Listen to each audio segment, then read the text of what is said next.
And welcome into another edition of Jersey Shore Football on the Bear Country Sports Network. Sam Cooperman, Brandon Barker with you as we're down at Selinsgrove, and the Jersey Shore Bulldogs look to go 4-0 on the 2020 campaign. It's been a lot to a little in every single Jersey Shore game to date.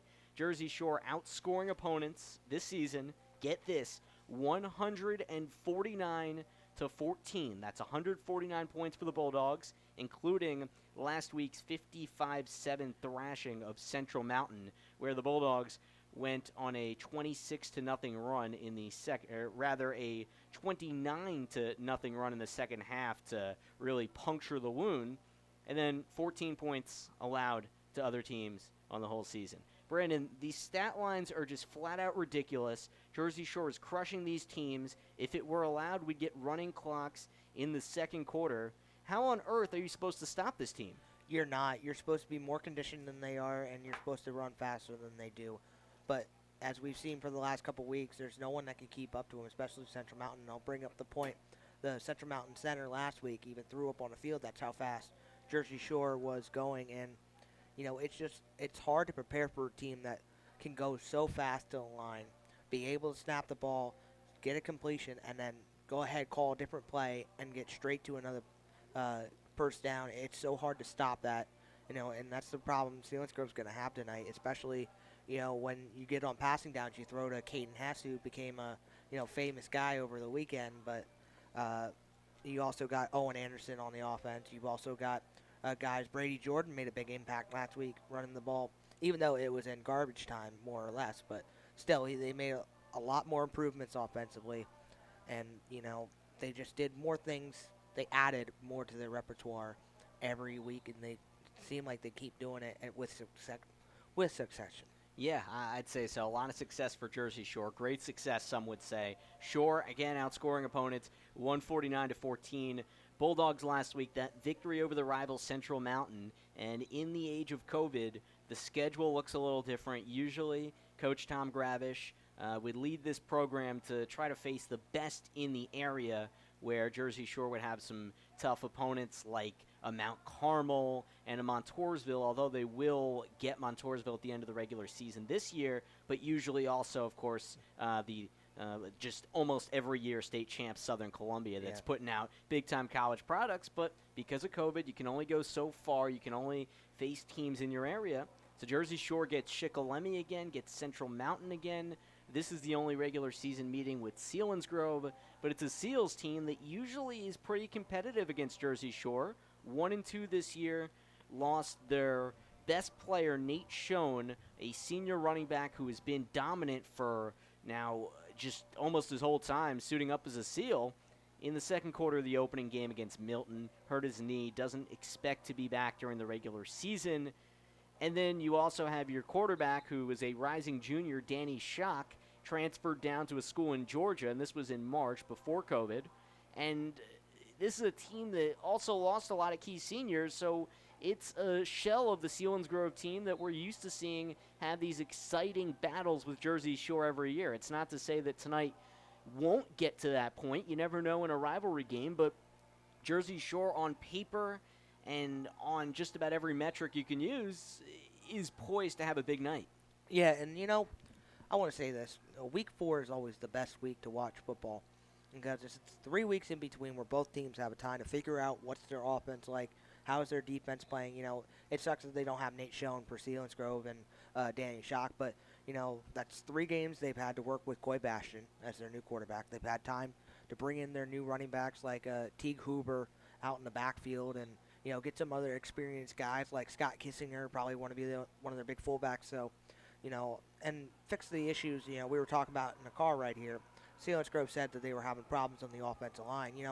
Those are the 3 weeks you have time to fix it. You took a bad loss to Shamokin. Maybe they learned something from that, and, they bring that in tonight, and they try to pull it up, or what I'm going to call is an upset tonight against Jersey Shore on their own home field. And it's special to make a note, whoever wins this game, out of the last couple years, has always gone to the district championship as the number 1 seed, and then goes in and then becomes either wins the district championship or hosts it all long. So whoever wins this game gets advantage into districts. Well, Jersey Shore back-to-back district champs beat Selinsgrove in the district finals consecutive times. They faced in districts in 3 of the last 4 seasons, and they could be on a collision course for each other again. We don't know how the postseason will work if we have a postseason, but what we do know is in 2020, it's the pandemic special. Jersey Shore, Selinsgrove, Bear Country Sports Network. We're back for pregame right after this here from Selinsgrove. McMahon Ferguson Associates Insurance Agency is your local Erie insurance agency. They handle much more than just home and auto. They serve your commercial and life insurance needs too. Ask yourself, do you own your own business? Just get married? Recently have a child? Purchase a home? How about liability and workers' comp? McMahon Ferguson Associates has products for all the above. Call 570-398-4090. McMahon Ferguson Associates Insurance Agency, 1020 Allegheny Street, Jersey Shore. Something new at Jiffy Market and Deli in Jersey Shore. Your favorite treats fresh fried. Chicken tenders, onion rings, mozzarella sticks, fish fillets, french fries now available, plus fresh made sandwiches, meat and cheese by the pound, and party trays. Call to order food to take out only, 570-398-3499. Jiffy Market and Deli, everything you need in one place, crossing the post office in downtown Jersey Shore. 570-398-3499 for Jiffy Market in Jersey Shore. Hi, I'm Lock Haven Director of Community Life, Casey Campbell, asking you to fill out your U.S. Census. It's a completely anonymous, one-page form that has a huge impact, determining exactly how much money our area will receive to provide job training, healthcare services, new schools, roads and bridges, and so much more. Please complete your 2020 census now. Go online to my2020census.gov, return your mail-in form, or call 844-330-2020. Hurry, census takers could be knocking on your door soon. Opening Monday, the Jersey Shore home of Ready Treddy. K&W Tire moving into the old Stouts Pro Auto on Main Street. Providing full service for cars and light trucks, K&W Tire Jersey Shore stocks Cooper, Falcon, Hankook, and 4 other tire brands, and special orders will be available. Family owned and operated K&W Tire opening Monday in Jersey Shore, 8 till 5. 335 North Main Street. Appointments preferred. Walk-ins available. 570-865-5315. K&W Tire. We do tires and more. Cutting Edge Country on WQBR. Sam Cooperman, Brandon Barker returning here for pregame from Selinsgrove. Jersey Shore football takes on the Selinsgrove Seals on this Friday evening, the first one of the month of October of 2020. And in case you haven't looked at a calendar lately, we've made it to October, guys. So let's buckle up and enjoy some football. Jersey Shore's been enjoying a lot of football. 3-0 record for the defending state semifinalists out of District 4 Quad A, and they haven't slowed down. In fact, they've sped up, outscoring opponents 149-14, coming off a 55-7 victory over the rival Central Mountain, and that was the highest scoring game for Jersey Shore through 3 weeks. Additionally, Selinsgrove 1-2. They've slowed up. They're under sixth-year head coach Derek Hicks, and they've been one of those teams that's been at the top of the district, 2-time district champs under Hicks's reign. He's been at Selinsgrove since '97, but 6 years as the head man after Coach Hess retired, and they're 1-2 right now. They won week 1 against a Milton team that's been shaky for a while, 42-6, but the last 2 weeks without a touchdown. They lost 7-3 to that Central Mountain team that Jersey Shore just blew the doors off last week. And then last week it was 16-0 at Shamokin. That's a team, for perspective, that week 1, in a game admittedly that if a few things went differently, Shamokin could have kept a little tighter. But nonetheless, a game that went 41-7 in favor of the Bulldogs. So Brandon had a running clock every single week, and Jersey Shore has just waltzed past these opponents. Let's talk about a key guy offensively that has really been a revelation for Jersey Shore. We've seen what Brandon Weary can do at quarterback, and he's run the system well. Owen Anderson is kind of a jack-of-all-trades guy. You can use him in the running game, the passing game, the receiving game. Cam Allison is an experienced runner as the tailback.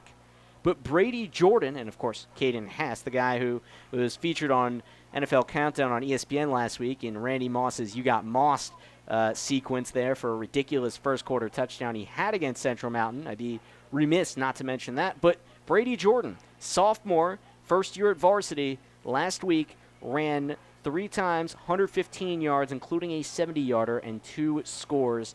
How has his versatility helped this offense, Brandon? Well, it's the speed on the outside and not knowing exactly what he's going to do every play. So, as Sam, you can see, and unfortunately the fans can't see it, but I drew up something on my notebook here. When they're bringing him in that slot position where he's usually at, he's jetting across the field under Brandon Weary, and he's handing that off straight to Brady Jordan. And a great job by the receivers on the outside to block. But you also have Owen Anderson on the outside and Caden Hess. As soon as Brady Jordan goes, he's cutting, using great vision. He's cutting to the inside or cutting to the outside out of bounds, wherever the tackler is going to be. And, he just uses his speed to the outside. It also helps, another guy, Cameron Allison. He ran for a lot last week too. But, when you focus on those three guys, Owen Anderson, Caden Hess, and Cameron Allison, that opens up the door for a guy like Brady Jordan to end up doing those sweeps or catch a short pass on the inside.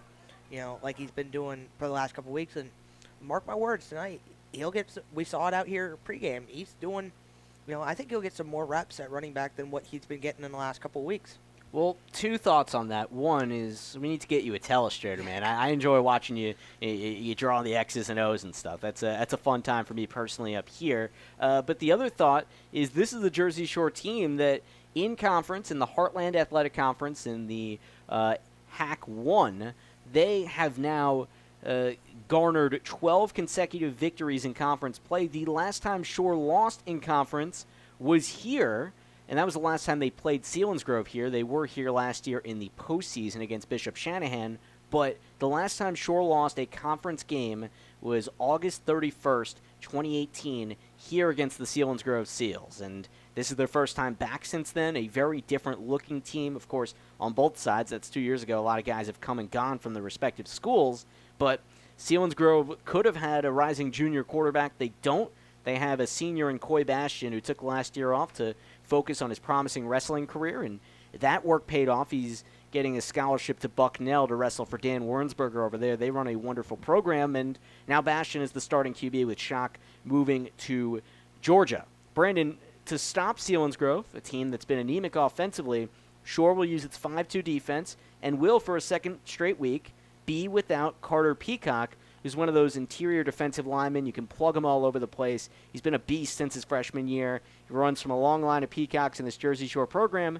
How have they gone about replacing him and finding success when doing so? Well, first of all, it started with week 1 when Quincy Myers showed up onto the scene and started rushing the passer like crazy and forcing the inside of the pocket down on quarterbacks. But it also helps when you got a big guy like Ben Webb, who's at least, let's see here on our sheet here, 6'1", 255 pounds. At least that's what it says on the roster. It could be different since then, but 6'1", 255 pounds on the inside, pushing people over away. Lee Springman, we haven't called his name a lot lately, but he's also making some noise up front. And Dalton Dugan, who had a spectacular game last week, had at least 3 or 4 sacks and 2 touchdowns on the offensive side. But on the defensive side, the one problem Central Mountain had is they just didn't know. They were so worried about Quincy Myers, Ben Webb, and Lee Springman. That opened up the door for Dalton Dugan to come around to the outside and get sacks on the quarterback. For Selinsgrove, they have to be aware. They have to block everybody on the front line, and that's an issue they've had lately, blocking up front for Coy Bastian. But they also got to be weary about, and this is what I love, jack of all trades of the defense, and Coach Alex Jackson, defensive coordinator, who came back, this year, and we touched on that a little bit. But, credit to them guys. He's teaching great linebackers in the Packer brothers back there, Hayden and Gabe. Hayden making more impact than Gabe does now, but Hayden doing all the load work. And then you've got great corners, Caden Hess, who not only is a great receiver, but doing well at corner as well. And you got Owen Anderson, a veteran safety, Cameron Allison, a veteran safety, and Cooper Peacock, who he's been a little shaky here and there for a couple weeks, but he did a very good job last week covering the outside routes. And don't be shocked if you don't see Coy Bastian and Derek Hicks go after Cooper Peacock on the inside instead of the outside. Yeah, we'll see how this all plays out. Jersey Shore football against Selinsgrove. You're hearing it on the Bear Country Sports Network. Kickoff coming at the top of the hour. Stay tuned on the radio, and remember, you can always watch Bear Country 999 on YouTube. Just search us. We're live right now, and we'd love to have your eyes on the game. It's going to be a fun one down here at Selinsgrove. Starting lineups when we come back here on the Bear. Let me ask you a question. What do you see when you look at your car? Do you just see taillights? Or your dog's tail wagging when you first brought him home? Do you see 4 tires or 2 tired kids in the back seat after their first day of school? Other insurance companies just see a car, but a State Farm agent sees what your car really means to you. So why not give it the protection it deserves? Jim Ely State Farm Insurance, 105 Thomas Street, Jersey Shore, 570-398-2828. Call 570-753-5722. TLC Fuels, a family-owned business since 1998, serving residential, farm, and commercial customers from their Jersey Shore location just off of Route 220 at the Pine Creek exit. Fuel oil, diesel, and gasoline, hard coal. TLC Fuels, dedicated to providing friendly, satisfying service to all other customers. TLC Fuels, proud to be a supporter of the Jersey Shore Bulldogs. 570-753-5722. Susquehanna Trailways is proud to support and transport the Jersey Shore Bulldogs. Let them provide transportation services for your next group outing or getaway on one of their pre-planned retail tours. Susquehanna Trailways is following recommended CDC guidelines. Check out their charters as well as their pre-planned tours, sold on a per-seat basis. These options have departures from Avis and the surrounding area. Check out their website for a complete listing of tours and services. That's susquehannabus.com.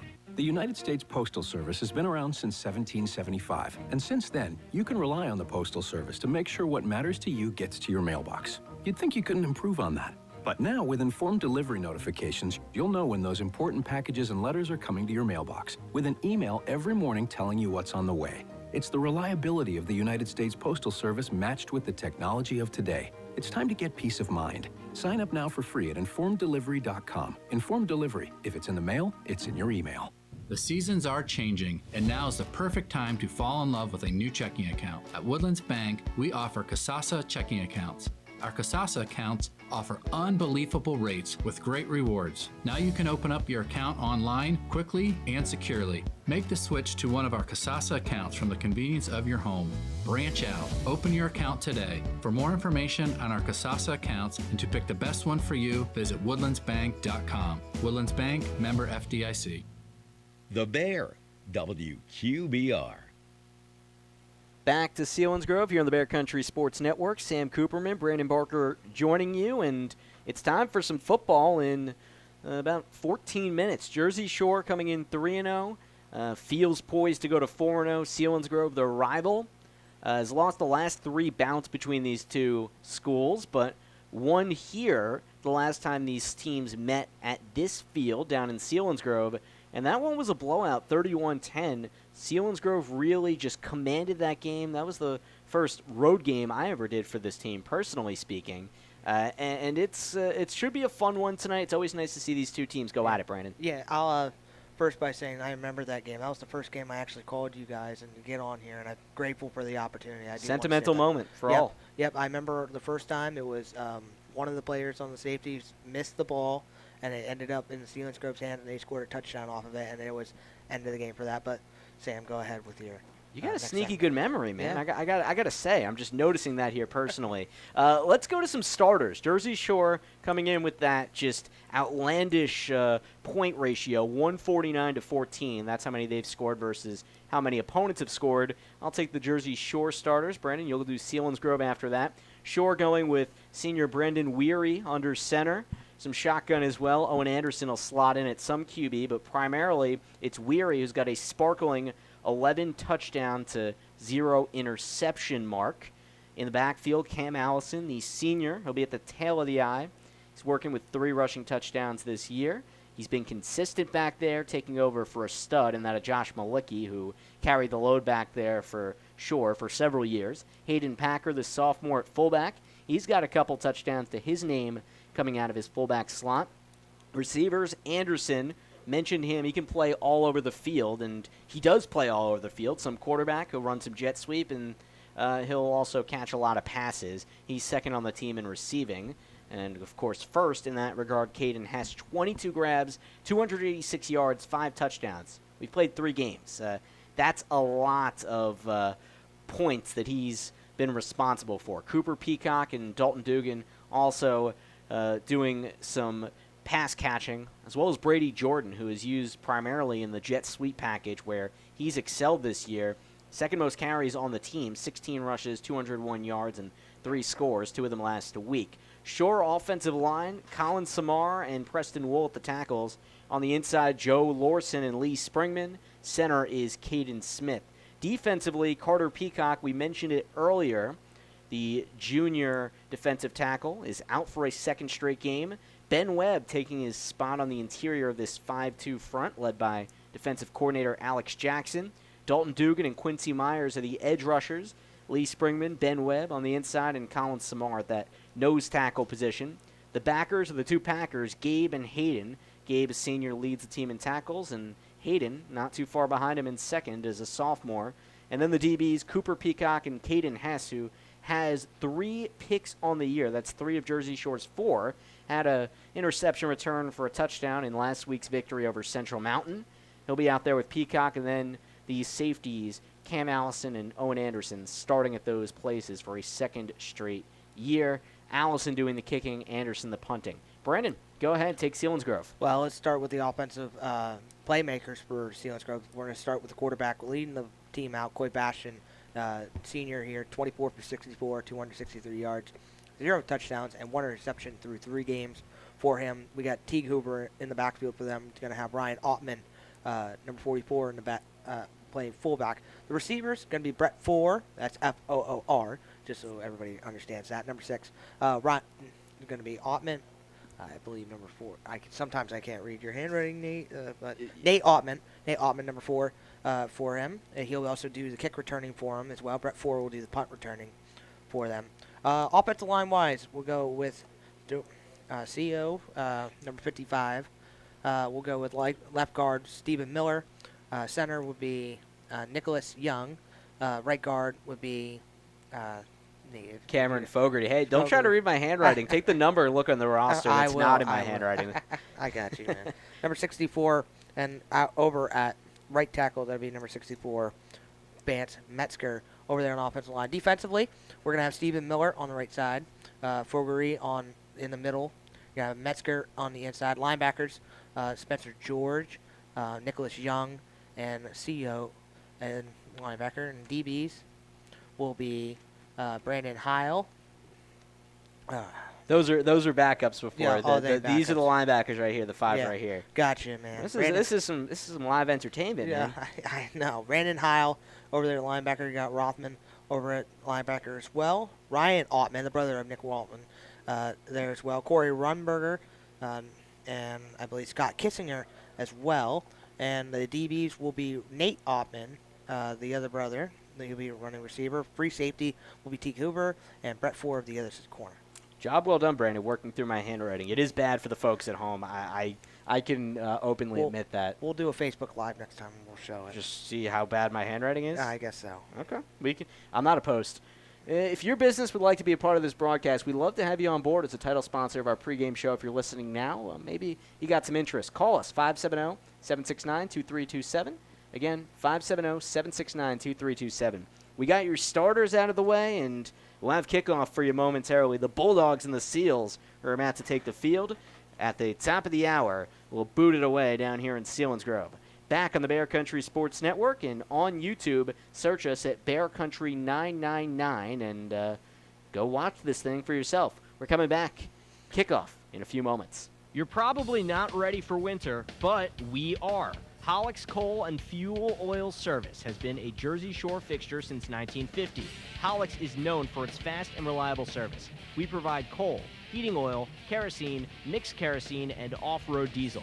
5 different sizes of coal, all stored under roof for the highest quality.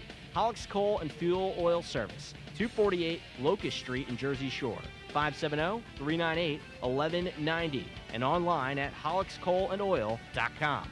Now open, Wasson Auto Parts in the old Woolrich Mill on Schaefer Lane in Jersey Shore. Find quality OEM parts for your late model car or truck in our huge indoor facility. All parts already pulled from the vehicle and laid out on shelves for your convenience. And you'll save up to 75% off of a new part from your car dealer. 570-398-AUTO. See our parts inventory at WassonAutoParts.com. The new way to keep your car or truck on the road, do it yourself. Help from Wasson Auto Parts in Jersey Shore. Mama's home cooking has never tasted so good. Go to Kutz's Kitchen, 318 Wilson Street in Jersey Shore for homemade soups, oil, deli sides, baked goods, and more. Kutz's cheesesteaks will have you hooked. Fudge season is just around the corner, too. All of this at reasonable prices. 570-398-8180 for your takeout order. Kutz's Kitchen, Tuesday through Saturday, 10 till 8. Kutz's Kitchen, Mama's homemade goodness. Go Bulldogs. When everything is changing, you need a store that's a constant. A store that has the brands your family loves and the value that you need. A store where you can stock up, pick up, and drive up. A store that's close to home and feels like home. A store that puts the health and safety of you and your family above all else. And a store that's always here to help. At Kohl's, we don't know what next year will look like. We just know that we'll be here for you no matter what.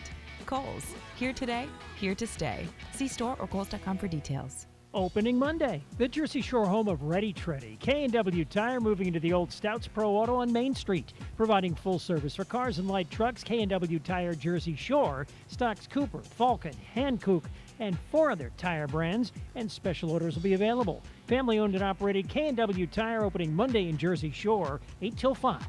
335 North Main Street. Appointments preferred. Walk-ins available. 570-865-5315. K&W Tire. We do tires and more. WQBR 99.9 FM. Sam Cooperman, Brandon Barker with you on the Bear Country Sports Network. We're in for a fun one tonight. Jersey Shore football down at Selinsgrove, battling the Seals. Shore comes in 3-0. Selinsgrove 1-2. They've gone 2 weeks without a touchdown, have the Seals, and they'll try to get the ball in the end zone tonight against the Jersey Shore team that's allowed 14 points through 3 games, meanwhile scoring 149 in that span. Brandon, quickly we'll mention this before we go to the anthem and then kickoff. There are some fans scattered throughout the venue tonight, very much social distancing enforced, and you have to credit the fine folks down here at Selinsgrove. They do a wonderful job. Beautiful turf here under the lights. Really first class is the setup here tonight, I would say. And we have a lot of fans, huh? Yeah, and it's great to see fans out here. You know, I love it when we get to, you know, all these parents get to watch their kids play. It's a special moment. I know it was when I played, and, you know, even sometimes my parents weren't there, but still it felt nice to have everybody there cheering me on. Absolutely. We'll pause for the anthem, and then we'll come back for kickoff. Jersey Shore, Selinsgrove on the Bear. Ace is the place with the helpful hardware, folks. Ace, the only national retailer that carries Benjamin Moore paint. Now Benjamin Moore's premium quality and huge selection of colors will be right in your neighborhood, along with the award-winning service and advice Ace has always provided for your paint projects. Around the block, what you need in stock with people who know their paint. Benjamin Moore paint available exclusively at Avis Building Supply, Route 150, Central Avenue in Avis, across from Dairy Queen. Your local Ace location. 3rd floor study hall. My dining room table. Homeroom Monday and Tuesday. My living room Wednesday to Friday. Wherever school happens for you this year, Staples has amazing prices on everything your student needs. This week, get 20% off copies and prints for school. That's 20% off posters, worksheets, schedules, and reports. Shop in-store or pick up curbside. School on, save on. Staples. Visit staples.com/school printing for coupon. In-store only. Exclusions apply. Ends 10/31. Curbside available in most stores. B.A. Mikesell is a local residential, commercial, and industrial electrical contractor. With over 10 years servicing north central Pennsylvania, B.A. Mikesell has built relationships with home and business owners in Jersey Shore and beyond. Trust B.A. Mikesell's trained electricians for all of your electrical needs. Take advantage of their industry-leading warranties. Call 570-398-7837 today to find out more. B.A. Mikesell Electric, a proud supporter of Jersey Shore sports. Looks like it'll be a harsh winter. Why else would CVS have snow shovels and ice melt for sale already? Time to visit Terry's Coal & Wood Stoves in Jersey Shore. Serving Bear Country for the last 41 years, new owner Kyle's bringing his education and many years of expertise to provide you with honest solutions and quality service. Terry's, the place to go for American-made stoves. Visit Terry's Coal & Wood Stoves, Bastrop Street in Jersey Shore. 570-398-2199. Find them online, terryscoalandwoodstoves.com. Cutting Edge Country, WQBR, Avis Williamsport State College, 99.9 FM. Getting ready for some football down here at Selinsgrove. Sam Cooperman, Brandon Barker with you on the Bear Country Sports Network. We have the Jersey Shore Bulldogs coming in 3-0, and the Selinsgrove Seals with a 1-2 mark next to their name. We got the school alma mater just being sung here by a student. And now the Bulldogs and the Road Whites with the orange letters and numbers taking on the Seals and the Home Blues with the white letters and numbers. White pants there, orange pants with the black stripe on the side for Jersey Shore. Brandon Weary, Jersey Shore starting quarterback, getting warmed up on the sideline with his top receiver, Caden Hess. Brandon, before we get kickoff here, any final thoughts before we get going? Well, let's just start building some hurting bombs. My quote of the night from Duke and building bombs from Rocky Balboa. That's a good one, Brandon. Jersey Shore getting ready to receive the opening kickoff, and they'll try to run it back for a big bomb of a touchdown to start things off. We got Cam Allison on the right side, jumping up and down, and Owen Anderson kind of does some butt kickers out on the left side. Selinsgrove still getting ready to work its way off of the sideline for kickoff here. Jersey Shore yet to record a special teams touchdown, but Brandon, they had a few close calls last week. Imagine they're getting closer to finding pay dirt through special teams. Yeah, and it's going to start with Owen Anderson. And what they do all the time is they like to fake to Cameron Allison and then have Owen Anderson run out. Let's see actually if they try the opposite, put Cameron Allison with the Owen Anderson with the ball and give it to Cameron Allison and run to the outside. We'll find out right now. Selinsgrove with veteran kicker Kyle Rule, who's been kicking for this team ever since his freshman year. Out to boot it away left to right, courtesy of Deja Vu, 256 Allegheny, Jersey Shore. Jersey Shore football takes on Selinsgrove, and it starts right now here on the Bear Country Sports Network. Anderson and Allison, the returners, for Shore, just inside their own 10. Line drive of a kick. Bounces inside the 15, scoots past Allison, and he watches it take a nosedive right on the goal line. Just barely is able to get saved by that bouncing ball to give Jersey Shore possession at its own 20 to begin things. Yeah, and so we're going to see here offensively Brandon Weary come back out. He's been getting better and better as the weeks go on. We've stopped seeing, the two sides of quarterbacks, Owen Anderson and Brandon Weary, but tonight, it's finally coming out to be Brandon Weary's night, and let's see what they can do offensively and get. I'm expecting to see the run game get started going early, but could see wild things right away. Jersey Shore last week put up a season-high 55 points in the win against Central Mountain. That went 55-7, and we didn't see it initially.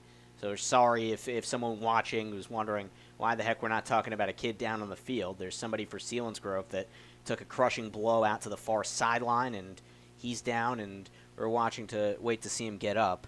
That would be Corey Rumberger, a sophomore for the Seals. Everybody taking knees right now. I didn't see the hit, but he's sitting right there on the turf, Brandon. Yeah, and it's a scary thing to see when somebody's down for a long time. He wasn't moving really too much. Not going to go into details what really happened, but we hope he gets better.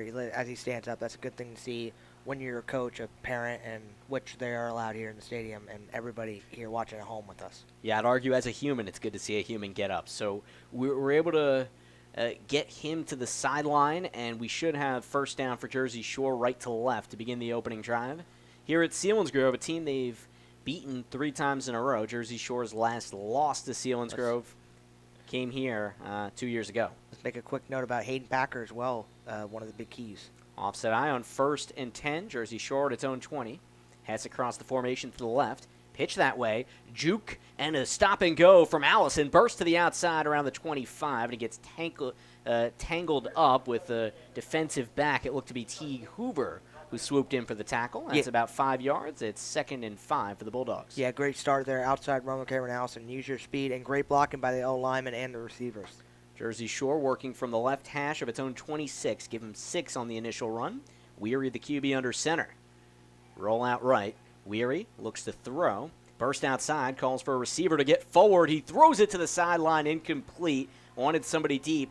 Hess was covered by about 2 or 3 blue jerseys. Incomplete. It's 3rd and 4 Jersey Shore at its own 26. 11:23 to go first quarter. Yeah, good play call there by Coach Tom Gravich, but bad execution. Brandon Weary held the ball a little bit too long, was about ready to get sacked, and just tried to throw it away.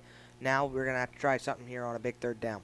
Shore back on the line at the left hash. Own 26. Weary under center in the eye. Out to the right. Pumps. Throws wide. Hess delivers. Catches near the numbers of the 30.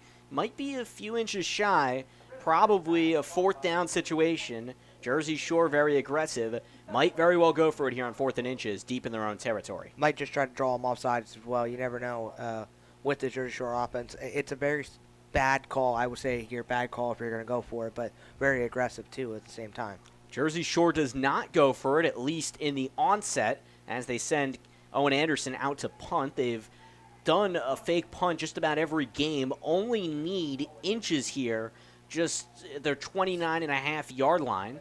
But Anderson is back deep to punt. Right hash stands at his own 18. He will boot it this time. High in the air across midfield. Fair catch signaled and called for by 4 at his own 42. Hey, Selinsgrove forced a Jersey Shore 3-and-out on the opening drive.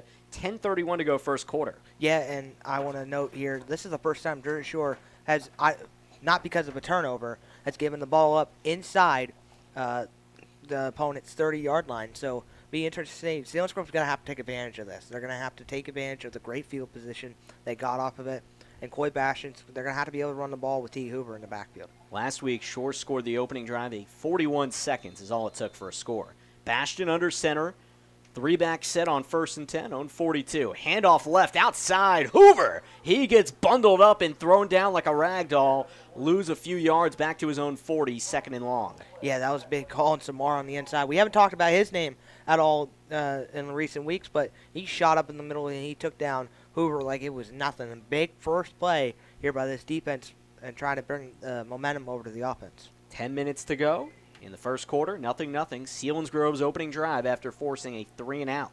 It's 2nd and 14, we'll call it, back at their own 39. Bastion, the senior quarterback, has 4 out wide right. Keeps it. Quarterback design run. Breaks an ankle tackle, but not the second. Quincy Myers slams him down. No gain. 3rd and long for Selinsgrove. They're in a pickle back inside their own 39. Yeah, that's what the Jersey Shore defensive line does. They swarm to the ball. They get to the outside. Quincy Myers, one of the big keys this year we talked about, and he made another big tackle there after Coy Bastion made him tackle or miss.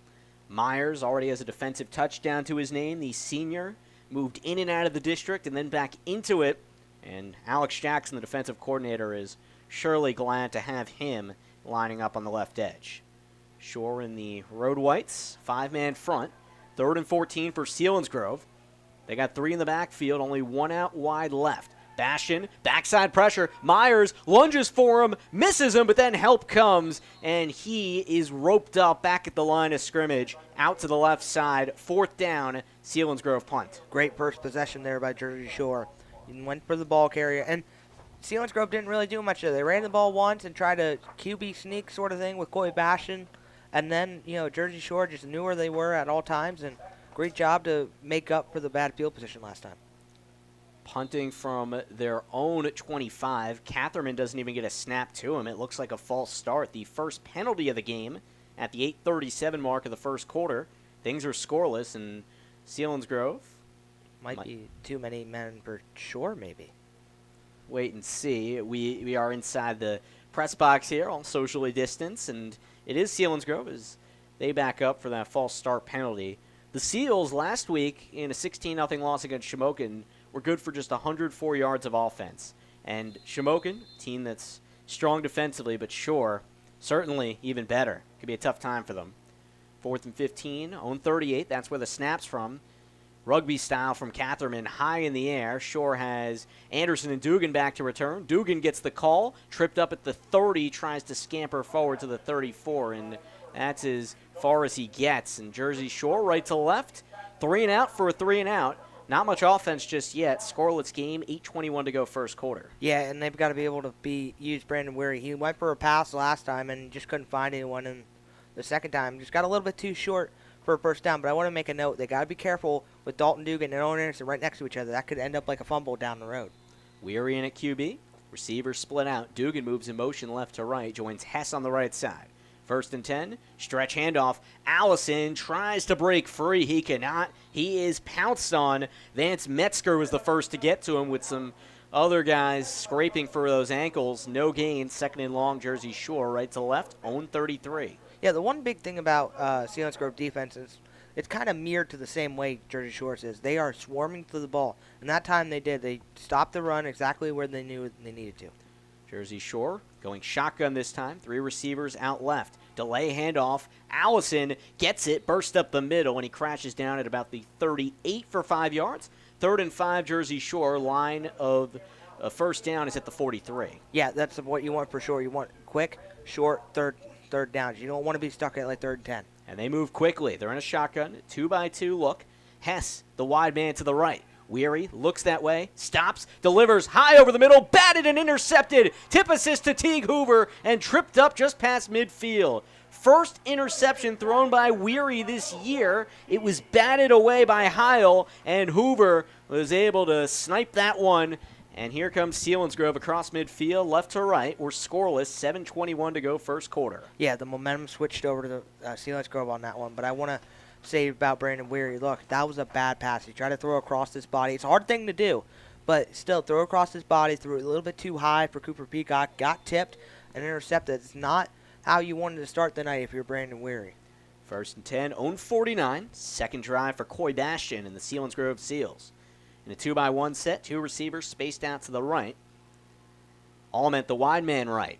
Inside handoff, Hoover, and he's ripped down and tossed aside to the turf. No gain as he hipped and hopped his way up the middle. Jersey Shore had Ben Webb on the tackle. 2nd and about 12 for Selinsgrove, left to right at midfield. Yeah, we didn't talk about the people that are going to replace. It's a mixture of Ben Webb and Owen Bloom on the inside, 2 big guys stuffing the inside line. Look, Selinsgrove's doing what they need to offensively. They're running great plays, but Shore's defense is just too swarming to the ball. They've got to be able to get good offensive line.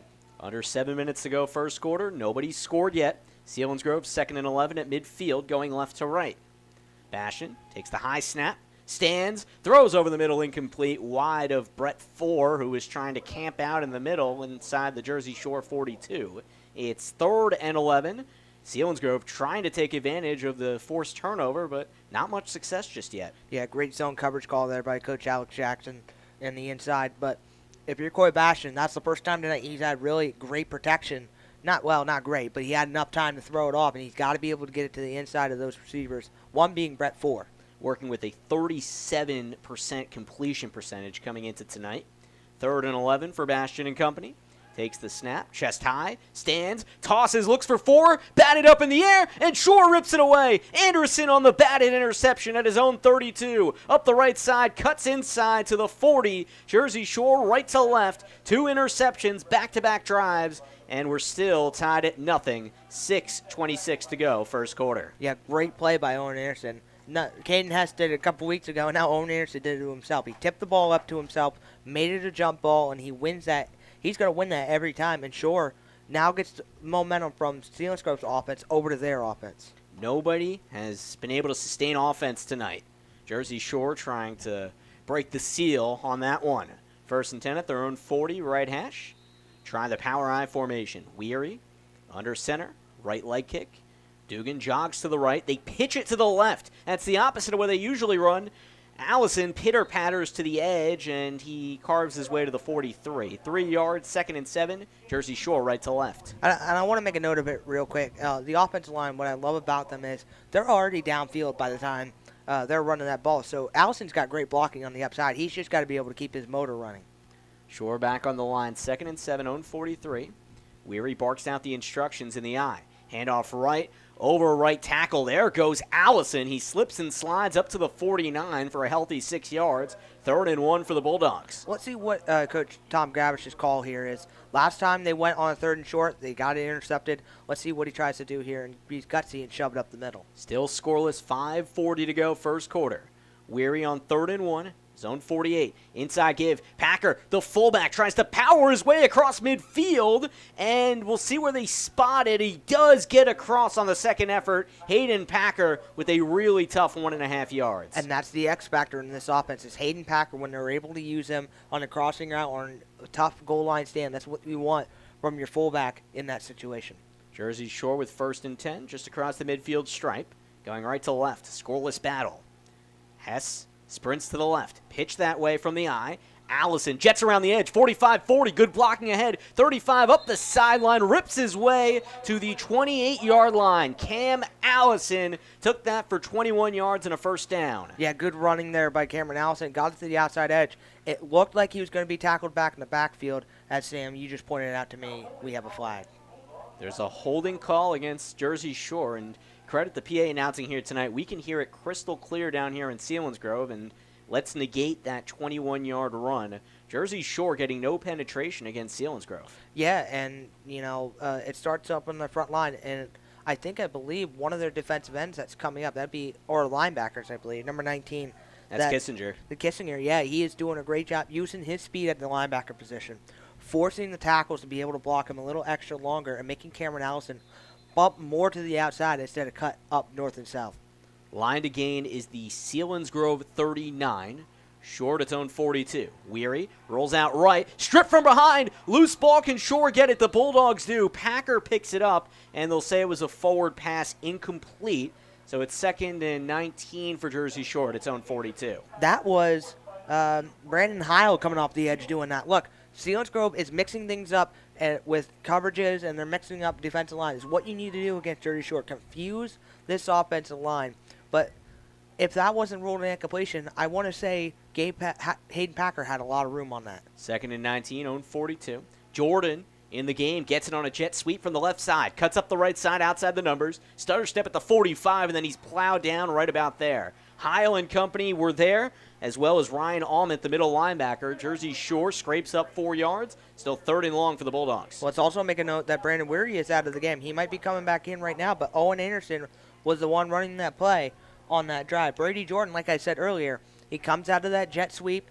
He's able to run to the outside edge, and it's nothing that Selinsgrove can do to stop him because he is so fast on the edge. 4:30 to go first quarter. Nobody scored between Jersey Shore and Selinsgrove. Weary calls the play out, 3rd and 15, own 47. Steps back to pass, takes his time, tosses over the middle into traffic, ripped down by Dugan. A little short of the line to gain, but just past the 40, he's inches shy, a good 14.5 yards for the Bulldogs. These are the opportunities if you really want to be aggressive and go for it. Both offenses haven't been able to do much. If you want to be really, really good with your defense, you've been getting great pressure up front. Punt it here and make it roll inside the 5 somehow. Owen Anderson has the leg to do that. Well, they're not going to do it. Jersey Shore needs inches. Weary, very tightly under center.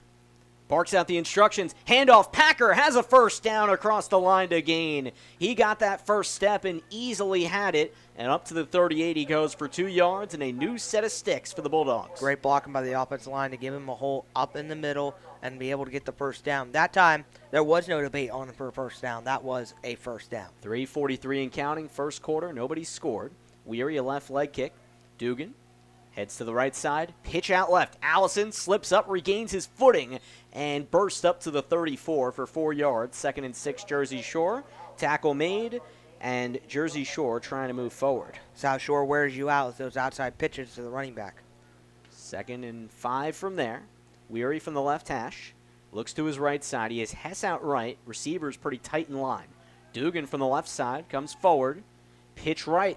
Allison gets to the edge. Can he break free? No. He's slammed down and loses big yardage. Aaron Rotharmel jacks him up back at the 39. Loss of 5. Looking at 3rd and 10 for Jersey Shore. Great angle there by Rotharmel to go up and tackle him. But as you saw a little bit, Cameron Allison, as you saw on the playback, on the YouTube stream, Cameron Allison stopped just a little bit, and he got hesitant of where he was going to go. You can't, as a runner, be hesitant of where you're going to go. Rusty first quarter for the Bulldogs. 3rd and 9, 37 is Selinsgrove. Fake pitch.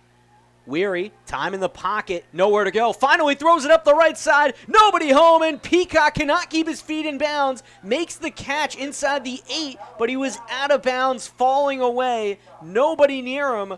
But it's an incomplete pass, and it's 4th and 9 from the Selinsgrove 37 for Jersey Shore. Let's just say what great time Brandon Weary had to throw that ball. Great awareness to step up and throw it to a wide-open Cooper Peacock. But I will say it was a little bit overthrown for Cooper Peacock. If you have a wide-open guy like that, you've got to be able to make the catch right in his chest because that's an easy touchdown. 4th and 9, 37 is Selinsgrove.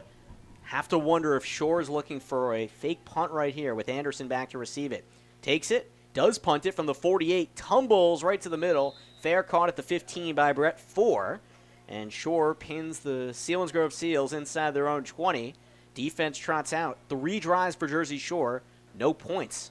Yeah, and it's very weird to say, but I'm giving credit to Selinsgrove defense there. on the ball tonight. They're stopping everything that Shore's been doing on the outside tosses. They've been able to get great angles to the running backs, been able to frustrate Brandon Weary up the inside. So now let's switch over to defense for him. Let's see. This is one of the times when Shore just absolutely dominates you up front and doesn't get you anything on your offense. Let's see if Shore can maybe come away with a turnover. Coy Bastion leads the offense out. 1st and 10 from his own 15 between the hashes. I formation. 1st and 10. Handoff. Hoover tries to cuddle his way through the hole. He cuts up to the 16 or so. Minimal gain. It was actually Brandon Heil getting some touches in the backfield. He cuts up for 1.5 yards. 2nd and 9. Selinsgrove. And that's a great way to put a bigger guy in the backfield. That's what you're so used to offensively. Without Nate Schoen for the year, he's so big that you're used to. And then when you switch to Teague, it's not a really great combination. So having Brandon Heil back there, you can now rotate between him and Teague Hoover.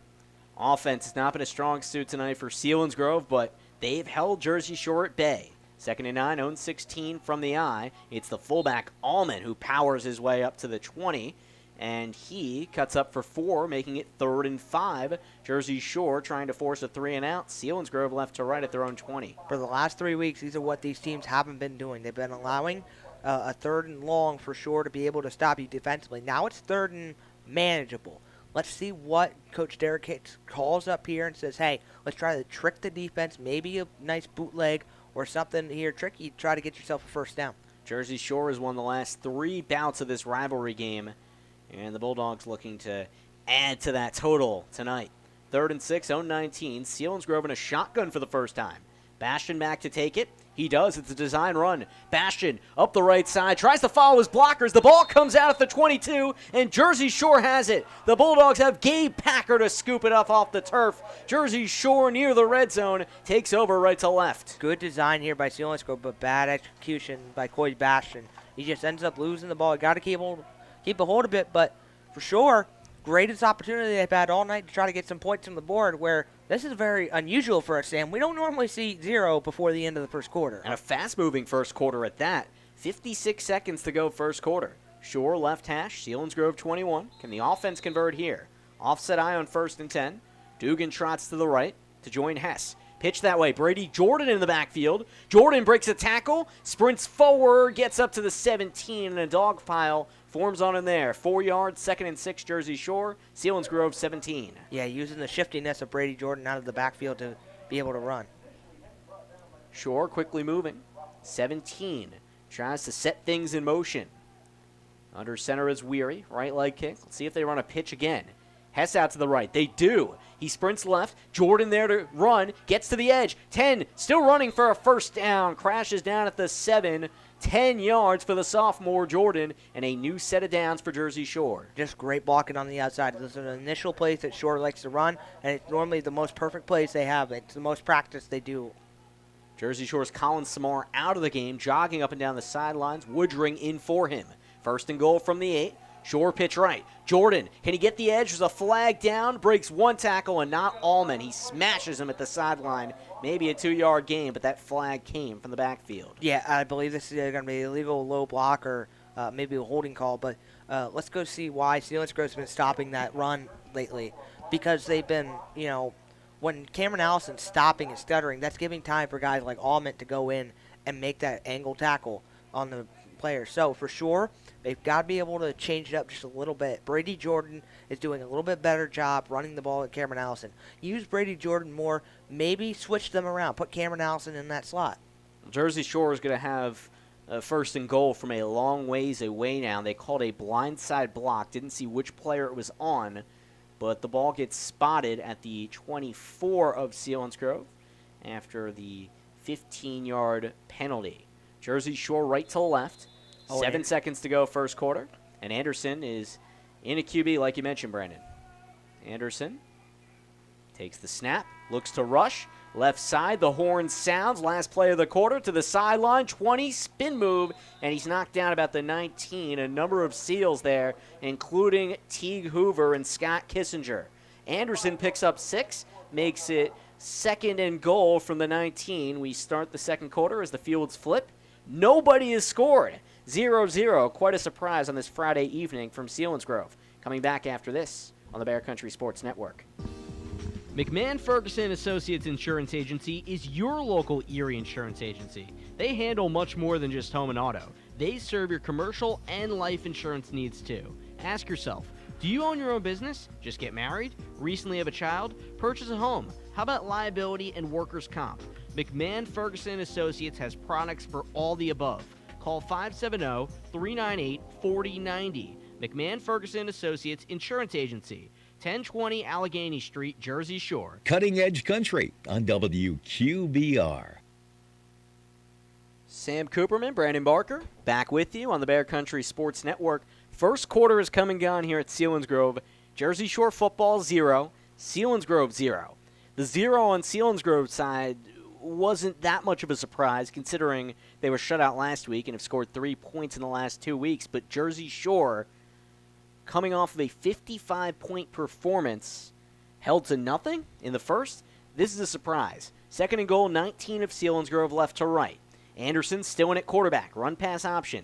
Pitch out right. Allison, does he have the hole? Leaps past the 15. He's down at the 14 for 5 yards. Trying to Saquon it there. Third and goal from the 15, Brandon. Yeah, a little bit smaller to be doing that, but I love the effort by him. You know, here big. Now it's a big third and goal. Let's see what Coach Tom Grabish has in this situation to be able to get into the end zone. We haven't really seen him this far back to be able to get into the end zone. Weary now the QB. 2 left, Anderson as well as Dugan. Peacock and Hess to the right. Looks that way and slips up in his touchdown for a sack. That was not the design. Brendan Weary slips on the turf, and it was Logan Authut in on the touchdown, and Jersey Shore is forced to reckon with the decision here. It would be a long field goal back from the 21. Does Cam Allison have that leg? And Grabish says no, he doesn't. 4th and goal from the 21. Left to right. QB Weary. Roll out right. Looks left. Throws over the middle. Into traffic. Tipped away. Incomplete. Turnover on downs. Brendan Heil has had a big game. He got his right hand on that to knock it away on the crossing pattern. Look, and I'm going to say here right now, I'm hoping Coach Tom Grabish either before on a timeout or something or at halftime speaks to these receivers, says, hey, that could have been a nice catch by Owen Anderson if Cooper Peacock didn't try to go after it himself. They've got to be a little bit less selfish. When the ball's going to someone, don't try to tip it or touch it, because that's what happened last time. They tipped it up and Selinsgrove intercepted it. Selinsgrove was able to avoid a turnover inside their own red zone, resulting in points. Scoreless right to left. 1st and 10, own 21. Handoff up the middle out of the eye. Hoover goes nowhere. Right into the waiting arms of Jersey Shore's defensive line. It's 2nd and 10, right back from the spot, the 21. Yeah, and this is what we were talking about last week, too. Central Mountain had the team to do that. They can do the same thing Selinsgrove does. The problem was they kept running the same plays, and Shore was just stopping it. In order for Selinsgrove to be able to get down the field, they've got to find something differently, and they've got to have a more accurate Coy Bastion. Derek Hicks said his team are the underdogs, plain and simple, but it's always close when these teams play for some reason. 2nd and 10, own 21. Bastion, handoff out of the eye. It goes to Hoover, and he is just ripped up. Tried to find space to the left side, but Ben Webb and company said, no, there's no room for you here. And it's 3rd and 10. Selinsgrove still offensively very much struggling. By the way, I want to make a note of it. Good to see Colin Samar out here on defense playing for Shore. But I want to put the what if in here. What if Carter Peacock was playing tonight? You know, would this be a little bit more different? Would they be getting bigger stops in the backfield or not? But this defensive line still holding up without one of their key defensive linemen. Quincy Myers on the left edge. Dalton Dugan on the right. 3rd and 10, own 21. Gun for Coy Bastion. Faces pressure. Has to get it off. Does. Floats it. Tipped. Is it picked? No. Gabe Packer tipped the ball. Almost ripped it down himself, but he couldn't corral it. Still time to punt for Selinsgrove after the turnover on downs. The Seals get 0 yards and have to punt. Great design there by Selinsgrove. They had 3 slants in the inside. Always works for Selinsgrove over the years. But Coach Alex Jackson said, you know what, we'll stop it this time. But Gabe Packer, what vision to tip that up and almost intercept it.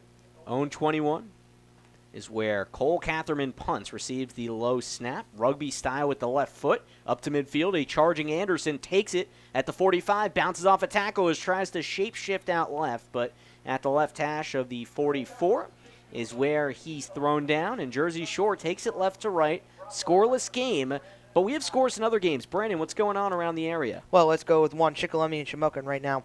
That is 6-0 over in Shamokin. We've got Danville, Montoursville right now. Biggest game of the night out there in Montoursville, 21-7, them leading over Danville. 9:23 to go here, first half, 0-0. Jersey Shore's fifth drive of the game goes left to right. 44 Selinsgrove in this rivalry game. Hess jogs to the left. Fullback handoff. Packer, lots of running room up to the 41, and his forward progress is impeded there. Packer picks up 3 yards or so, and it's second and manageable for Jersey Shore, left to right. We can honestly say this is probably going to be one of the bigger matchups with Shore defensive line-wise, because this is such a big defensive line for Selinsgrove. Give him 4 at the 40, second and 6, left to right, Selinsgrove side of the field. Weary, under center, takes it, throws up the left sideline. He wants Hess, and he's got Hess up the sideline. He scores a touchdown on the deep ball. 40 yards, Weary to Hess. And the score now reads 6-0 Jersey Shore. Great throw by Brandon Weary to throw it ahead of Caden Hess, let him go after it, his speed, beat them all, and he got a touchdown. Shore finally on the board. It took him a while, but they finally got back on there. Hess's 6th touchdown grab of the year. 8:50 to go first half, 6-0 Shore. Can Cam Allison put the extra point through the sticks? We'll find out here. Jersey Shore scores the first points of this one. Came a lot later than expected. Good snap. Hold is there, and the kick flutters on through. 7-0 Jersey Shore, and the Bulldogs finally get points. Now, can they continue to keep Selinsgrove with 0? Back on the Bear Country Sports Network right after this. Jersey Shore football down at Selinsgrove up 7-0. Let me ask you a question. What do you see when you look at your car? Do you just see taillights? Or your dog's tail wagging when you first brought him home? Do you see 4 tires or 2 tired kids in the back seat after their first day of school? Other insurance companies just see a car, but a State Farm agent sees what your car really means to you. So why not give it the protection it deserves? Jim Ely, State Farm Insurance, 105 Thomas Street, Jersey Shore, 570-398-2828. The Bear, WQBR. Sam Cooperman, Brandon Barker with you. Bear Country Sports Network. Jersey Shore connects on a 40-yard hookup between Brendan Weary and Caden Hess, and it's a 7-0 lead for the road team. Jersey Shore looking to move to 4-0. Kickoff left to right, courtesy of Deja Vu. Open Wednesday through Saturday at 9:30 through 5:30, 256 Allegheny in Jersey Shore. Allison is the kicker here, the lefty. Takes his time and is ready to knock it the other way. And Almont is the guy who's back to return. He's the corner that just got beat by Hess on that touchdown. Low kick is touched and grabbed by Hoover at his own 15. Tries to find room. Stutter step at the 20. Gets to the sideline. 25. Races out of play at the 25. Right to left. Selinsgrove gets the ball and tries to get this offense to get in groove. There's 8:43 to go first half, and they've got nothing. Yeah, and now you're down 7-0 on them. That was a great return there by Teague Hoover, who really shouldn't have touched that ball. He should have let it go. But sets up good enough position. You know, in college, that would be a touchback on regular standards. So I guess if you're playing at the college level, it works out pretty well. Yeah, well, we're not. It's PIAA. Selinsgrove 1-2. Jersey Shore 3-0. Jersey Shore looking for a 4th consecutive win over the Selinsgrove team, dating back to 2018. Right to left, Bastion leads the charge. 2 running backs stacked next to him. Fake handoff. It's a design run on 1st and 10. He's roped up and thrown down by Myers with a flag coming in after he was tackled at his own 19. We'll wait and see. That's 6 yards deep, but did Myers get a horse collar? Yeah, I believe he did. And it's on Selinsgrove. So, no, that's not the case. And Jersey Shore is not the culprit this time. There's 8:37 to go first half. 7-0 Jersey Shore. Hess scored the opening touchdown from Brendan Weary. Weary's 12th touchdown of the season. And this game has flown by, Brandon. A lot of runs. Selinsgrove doesn't throw the ball too much with their new but experienced quarterback in Coy Bastion. And the Shore defense just seems continuously ready to pounce. Yeah, well, on that last play, Coy Bastion went for a fake handoff, and from what I saw, Teague didn't even know that was coming, so a little bit of a miscommunication as well. 15-yard penalty for Selinsgrove. Let's see if Shore's defense can take advantage. They've done that constantly. 1st and 25 from their own 10 after the penalty on the Seals. Offset I, handoff right. Hoover, nowhere to run. He had a lot of Bulldogs ready to just knock him down, and they did back at the line of scrimmage. No gain on the run to the right. It's 2nd and 25 for Selinsgrove. Look, Jersey Shore last year and this year was one of the top teams when they had teams in their own red zone. And Selinsgrove's own red zone. They, would get turnovers, or they'd just stop them back deep and be able to go after the punter. So Shore leaving off where they did last year. Selinsgrove already threw an interception and fumbled it away tonight. That brings the Jersey Shore turnover mark to 10 for the defense. 2nd and 27 at their own 8. 7:48 to go first half. Bastion from the I, handoff to Alment, and the fullback chugs his way back up to the 11. 3-yard gain negates the 2-yard loss that Heil suffered in the backfield. And it's 3rd and 26 here. Not too great, huh? Yeah, so let's take this opportunity and let's just say, what does Coach Derrick have up his sleeve? Because you're now in a 3rd and long with a very inaccurate quarterback in Coy Bastion. Let's give him the credit. He hasn't played in 2 years. So, but still, very inaccurate. Can't hit his receivers. You don't have been able to go long. Let's see what they call up and maybe hopefully get a first down. 3rd and 24 at their own 12. Bastion is in the I. Jersey Shore showing blitz. Just a handoff here, and he gets it to Heil, who carves his way up to about the 13. And Jersey Shore will now watch the Selinsgrove Seals punt it away, and looked like the goal that time, Brandon, was for Selinsgrove down 7-0, just not to turn the ball over. Yeah, and, you don't want to make a turnover right there in that end zone, especially like I just said. Defense is kind of like that all year. Catherman to receive the punt, right on his own end zone. Flutter ball up in the air, doesn't get much distance, and it bounces at the 33 of Selinsgrove and extends to about the 38 where it's brought down. Jersey Shore left to right. They have excellent field position with 6:26 to go first half. Can extend this 7-0 lead. And this has been the trend for the last 3 weeks. Shore having great field position inside opponent territory. Right now, Brandon Weir, he's got to get a little bit more consistent, though. He's got to be able to get better passes out there to his receivers. Some missed opportunities early for the senior quarterback, but hit Hess last time. 1st and 10 from the I. Hess to the right side. Handoff. Stutter step. Allison. And he backs his way to the 36. Only a yard, maybe 2. And Jersey Shore has 2nd and 8. They'll give him to the 35. I'm going to give credit to Selinsgrove defense. They're doing a great job covering the run and not being able for Jersey Shore to pass the ball really well on 3rd down. Shore back on the line. 35 is Selinsgrove. Weary backs his left leg up. Fakes the handoff. Wants the throw. Back steps. Left side. Looping pass for Dugan. It's off the fingertips inside the 20. Dugan had a shot on the low throw. Couldn't come up with the goods. It's 3rd and 8 at the 35 of Selinsgrove for Jersey Shore. That's kind of bad for Brandon Weary. He's got to be able to set his feet. If he's got that time, you got to set your feet. If you throw that to Dalton Dugan on a crossing route, throw that at least ahead of him or to him, that's a touchdown every time. He's got to relax and calm down a little bit. I know you're in a close game. You've never been in one, but you just got to relax. 3rd and 8, 35 of Selinsgrove. Weary takes the shotgun snap. Screen out left. Anderson tries to jet past defenders. Gets by 1, but not the 2nd. He creeps his way up to about the 26-yard line, and that brings up 4th and inches for the Jersey Shore offense here. This is the only time I'll never question it. This is good. They're going to go for it.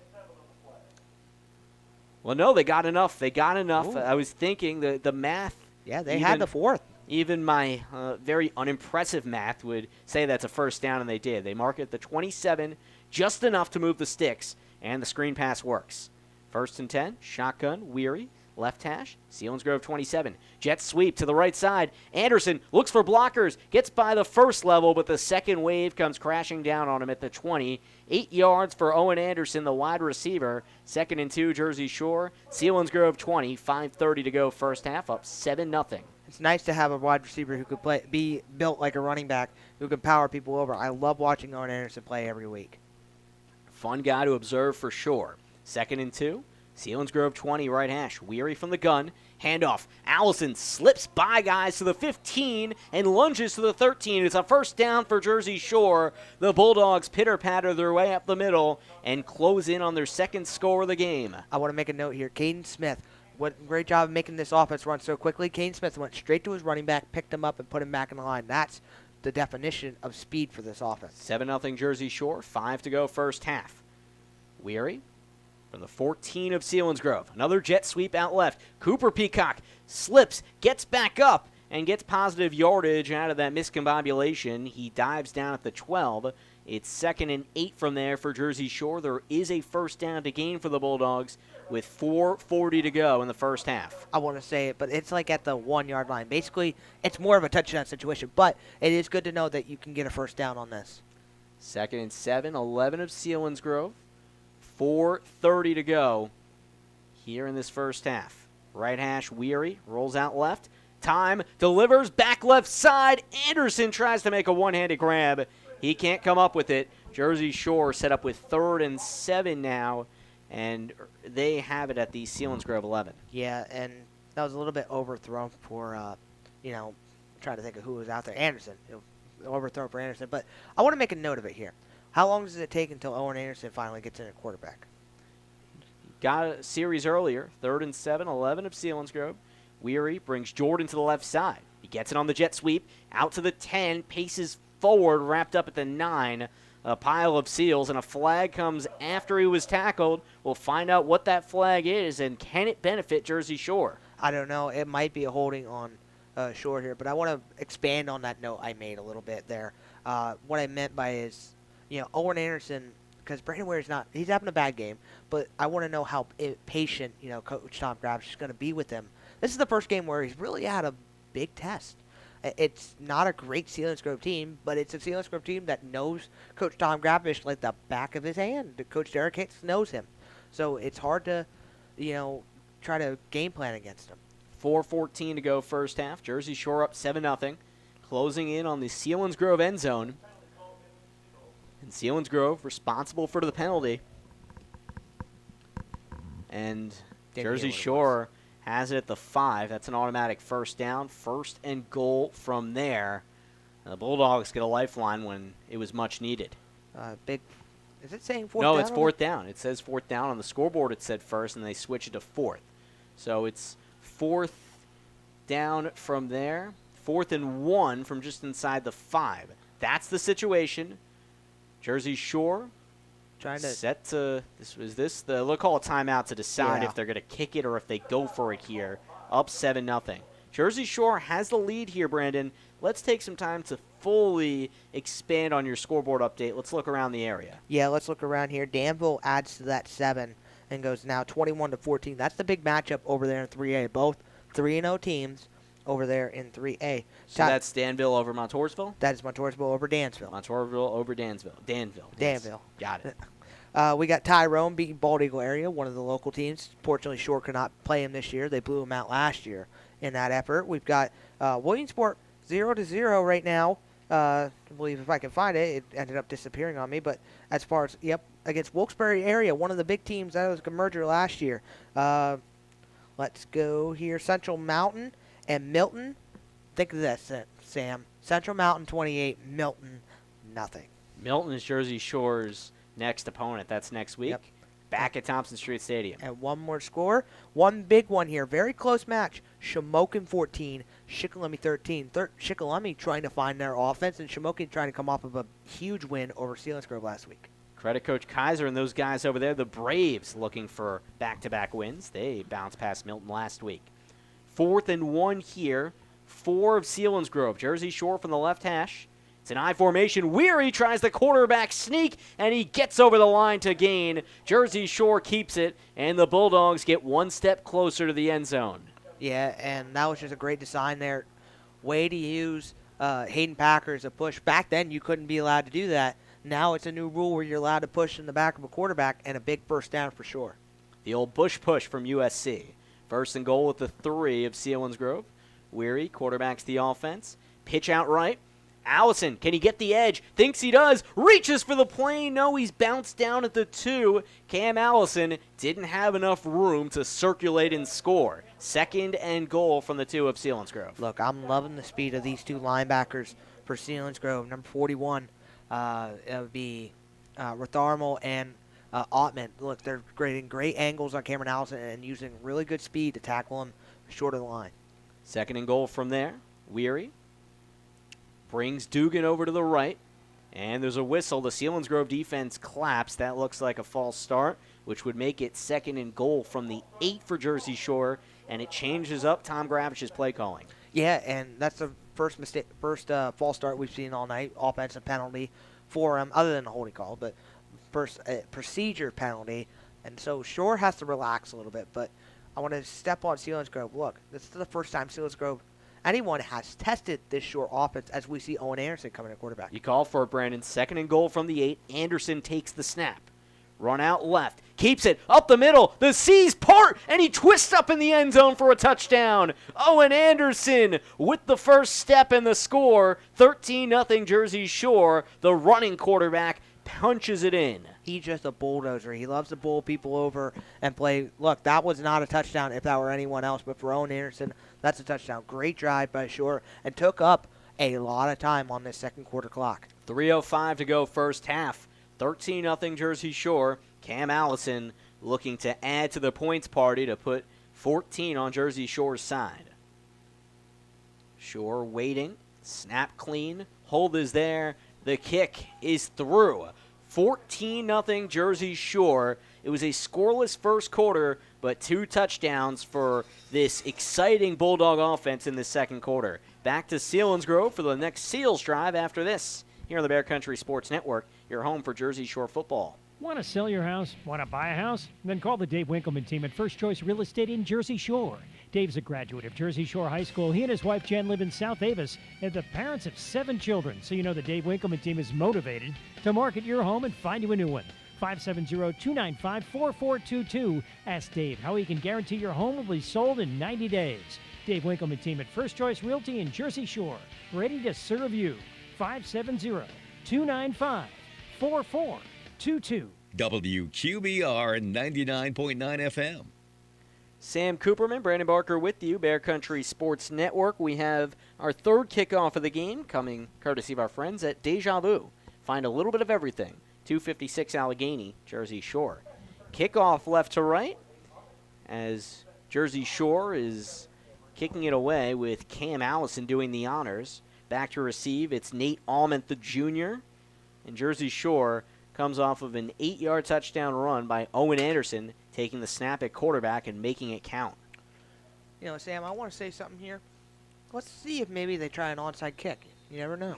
That would be an aggressive move. Allison approaches, sends it away out to the right side, and then bounces in the middle. Almond picks it up cleanly. Around the 20, outside the numbers, 25, still runs at the 30, slips out of bounds at the 32. Got partially touched by Anderson, and it's 1st and 10 from there as Selinsgrove tries to get something stirring offensively. Only 2:58 to go first half. They're down 14-0. I believe there might be a flag. I think I heard the PA announcer say there was a flag on the field, Sam. Didn't see it, and you were pointing that out before, and Selinsgrove looks like it'll get collared for a hold here that happened right around there. So we'll back that up. Chain Gang decides where to put that, and Selinsgrove is not able to benefit off of that long run. Yeah, and so that's another thing about Selinsgrove and what teams have to do against Shore. They have to be able to get special teams going. You know, Shore does that so well, but they have to be able to get good field position. Getting that holding call is not what they want to see, especially Coy Bastion, who's having trouble when he's inside his own territory. Bastion took over a quarterback this year for Danny Schock, the junior, transferred to a school in Georgia. 1st and 10, 0-22, Selinsgrove. Handoff out to the right side. Nothing doing there as ball carrier Hoover just got pummeled right at the line of scrimmage. 2nd and 10, Selinsgrove going right to the left in a 2-touchdown hole. Yeah, that offensive line, who's mostly the defensive line, they're doing a great job defensively, but offensively, they're just not getting any movement. And it's kind of just questioning it, like what's your mentality between defense and offense? But if you're Selinsgrove, you've got to go as an offensive line and say, hey, look, we're stopping these guys on defense. Why can't we do the same on offense? There's no difference in technique, really. It's a fair point. 2nd and 12. Call it their own 20. Selinsgrove right to left. Very minimal progress offensively. Roll out, left. Bastion slips through. 24. He's met there by a few Bulldogs. And he tries to lean for the 25. Get about 4 yards there for Bastion, the QB. Brings up 3rd and 8 after the tackle by Lee Springman. And a timeout is called here, Brandon. Yeah, and this is going to be just a recouper, but also trying to get the ball back with some time left. I think Coach Tom Gravish is going to try a 2-minute drill. He's going to try to get 21 on the board because you're ending 14-0. First of all, that's a win for Selinsgrove. They're keeping a really high-scoring Shore offense down to 14 points before the half. And if you're Coach Tom Gravish, say, hey, I don't want to walk into halftime with 14-0 because that gives them an opportunity to talk about it and say, hey, we're only down 14. It's not a big deficit. Normally when Shore goes into halftime, they're up by 28, 30 points. And worth noting, Selinsgrove is set to get the ball to start the second half. So a 2-minute drill here by Jersey Shore. They do have one timeout remaining to the Bulldogs. It's 3rd and 8 from their own 24 for Selinsgrove, a team that's trying to knock off their rival and avoid a 1-3 start to the pandemic season. Yeah, and a little bit more time taken here by the offense of Selinsgrove. They've got to decide what they want to do. If they run the ball, Shore's just going to call a timeout. If we throw it, there's a potential for an interception, or we throw an incomplete pass, and because quite so inaccurate. So I think the best situation here, if you're Selinsgrove, you try to hold on to the ball as long as you can, and if you get a wide open receiver, that's perfect. But if you don't get one, just go down in the middle of the field because don't try to force something that's there because Shore is really good at getting defensive turnovers. 3rd and 8, own 24. Selinsgrove needs to get something going here. Jersey Shore's 5-man front showing blitz. Handoff right. Hoover gets the call and is tripped up at the 27. Only a gain of 3 for him there. Jersey Shore's Packer comes in on the tackle. 4th and 5. 1:57 to go in the first half, and Tom Gravish calls his last time out for Jersey Shore. The Bulldogs get a boatload of time to try to make something happen before the halfway mark. Yeah, and it's going to start on this punt return team. Let's see if Coach Tom Gravish, he hasn't done it all year long, but he likes to run something. It's called some kind of wind change. I'm not going to say what it is because then I give it away on radio. But he likes to bring everybody to the line and go try to block that punt. And try to get ball in great territory. And there have been times where Quincy Myers and Lee Springman or Hayden Packer have become really close to getting a blocked punt. We've both seen it, Sam. So let's see how aggressive he gets. And let's see, maybe Selinsgrove tries to roll the dice and goes for a fake punt. Jersey Shore, 1:57, showing on the first half clock here at Selinsgrove. Not even an hour of real time. This first half flying by, a lot of running. Selinsgrove doesn't opt to throw too much. Catherman, the punter, stands inside his own 11. Gearhart, the long snapper, clean to him. The lefty pops it up rugby style across midfield. It tumbles to the 43 at Jersey Shore. Caught by Hoover at the sideline at the 45. Shore left to right. A flag comes out.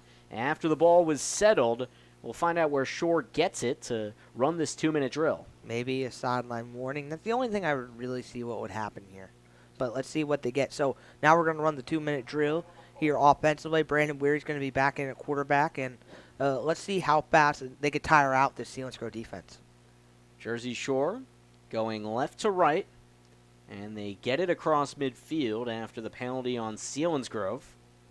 Bulldogs trying to get over the 20 mark. They last week dropped 26 in the first half against Central Mountain, finishing with 55, their season high through 3 games. First quarter, scoreless for both teams. Second quarter, Jersey Shore has punched it in 2 of 3 opportunities, and this is their 4th of the quarter. And they start inside the Selinsgrove. We'll see where they put it. The penalty was from the 45. No, they have it at the 45. That was a hold. No, it was a personal foul. It was like after the play on Sportsmanlike. So it's a 15-yard penalty, so you're giving 15 free yards for sure. Bad mistake there by Selinsgrove. So it's at the 40. The official has to correct things out on the side. Shore gets it the 40 of Selinsgrove. 1:48 to go first half, going left to right. Right hash of there. Shore had 3 receivers out right. Allison, the running back, stands to the right hip of Weary now. 3 receivers left. Weary in the shotgun, plenty of time. Rifle over the middle. Pass caught by Anderson. Hauls it in at the 21. Tripped up by Hoover. First down, gain of 19. Here the Bulldogs run. Great catch there by Owen Anderson, but that was a very tight window. I'm very impressed with that pass by Brandon Weary. A nice big first down for sure. First and 10, 21 of Selinsgrove, left to right, looking to add to their total. Weary, roll right, throw. Hess, jump ball, juggles it, out of bounds, incomplete. Fended off by 4 out on the edge, 2nd and 10. Let's just say he still caught that. That's how impressive Caden Hess is. But good attempt there by Brandon Weary. Good play call by Coach Tom Crouch. Go up top. He beat him last time. See if he can beat him again. Just barely out of bounds there on the catch. And, for Coach Tom Crouch, now you've got 1:32 with 1 timeout left. Now you got to find something a little bit shorter here instead of going deep. 2nd and 10, 22 of Selinsgrove. Weary backs up, looks left.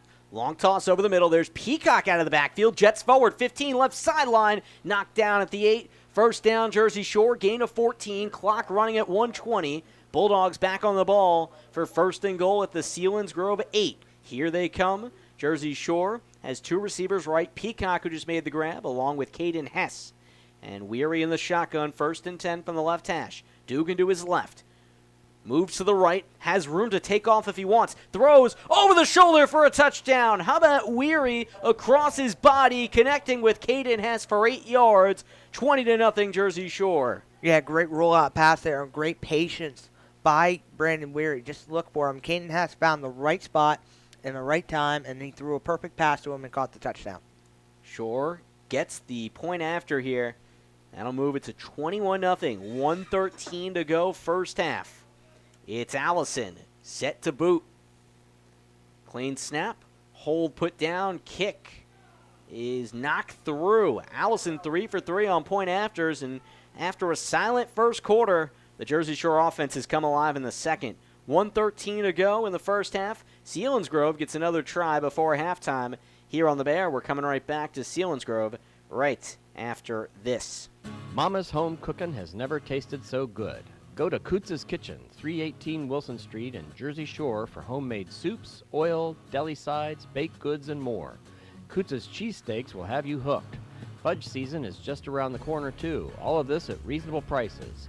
570-398-8180 for your takeout order. Kutz's Kitchen, Tuesday through Saturday, 10 till 8. Kutz's Kitchen, Mama's homemade goodness. Go Bulldogs. Cutting Edge Country on WQBR. Jersey Shore football benefits off some Selinsgrove penalties in the 2-minute drill is a successful one. Bulldogs score for the second time. The Weary to Hess connection is fruitful. Shore left to right, 1:13 to go first half. They kick it away, courtesy of Deja Vu. 2:56 Allegheny, Jersey Shore. Open Wednesday through Saturday, 9:30 to 5:30. It's Allison on the kick. Almont to return, and Selinsgrove just trying to find their footing. Seals had a rough second quarter. Kickoff, not too high, caught on a fly at the 20 by one of the upmen. That's Almont, Ryan Almont. The other one gets outside 30, 35, right side 40, 45, 50. Flag in the backfield, but he jets his way across the 35 of Jersey Shore. The question remains, is this coming back? Yeah, it is, and I'm trying to look at the number right here, and I'll try to explain what happened here. Number 60, that would be that's Stephen Miller. Yeah, that's Stephen Miller. Thank you, Sam. So what he did was Quincy Meyer was on the ground, and this is what I don't like about players. They do something a little bit too extra. It was the smallest little touch. He pushed him just a little bit, but the referee saw that and said, hey, that's not necessary, and he flagged him for it. Big penalty for Selinsgrove. And I'm sure Stephen Miller, during halftime, is going to get a big talking about that. Yeah, that really is brutal for a Selinsgrove team that has an experienced kicker in Rule and is getting the ball back to begin the second half. 1:03 to go first half, and the Seals, now backed up deep, could elect to just take a knee here and go into halftime and avoid further damage down 21-0. I don't think they will. They got 1:03 left, 25-second play clock. And remember, Shore still has 1 timeout. They're at their own 20 is Selinsgrove. Bastion, the QB, running back to each side. Keeps it up the middle, design run, gaping hole, 30, first down and more, 35, and finally from the backside taken down at the 40. 20 yards from Bastion, the QB. Selinsgrove able to call a timeout. They still have 2 remaining after this, and that's impressive work from Selinsgrove. We got a short man down here, Sam. Do we? I believe we do, or No, that he's limping off or something. I think it might have been Owen Anderson. He got really slow to get up. I thought. Oh, yeah, down he is. for good. Now he jogs off. He wasn't down on the field, but Anderson walking gingerly off of the field. That's something to monitor. Jordan takes his spot in the secondary. 1st and 10, own 39 for Selinsgrove after the big gainer. Low snap, fielded by Bastion. Keeps it again. This time yanked down back at the line of scrimmage. Samar takes him to the turf. Under 40 seconds to go first half. Selinsgrove has its timeouts, and they're not using them. They're not, because they're being a little bit overprotective.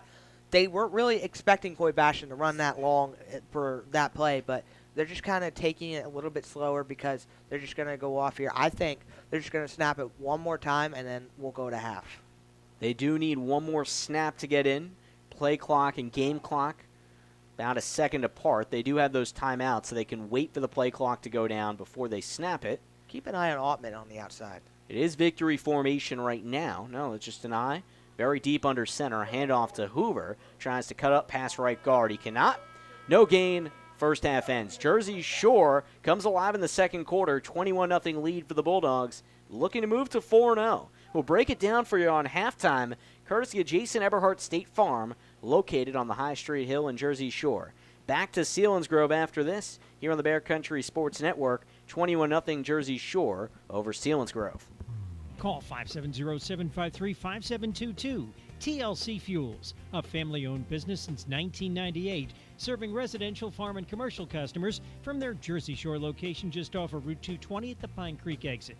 Fuel oil, diesel, and gasoline, hard coal. TLC Fuels dedicated to providing friendly, satisfying service to all other customers. TLC Fuels proud to be a supporter of the Jersey Shore Bulldogs. 570-753-5722.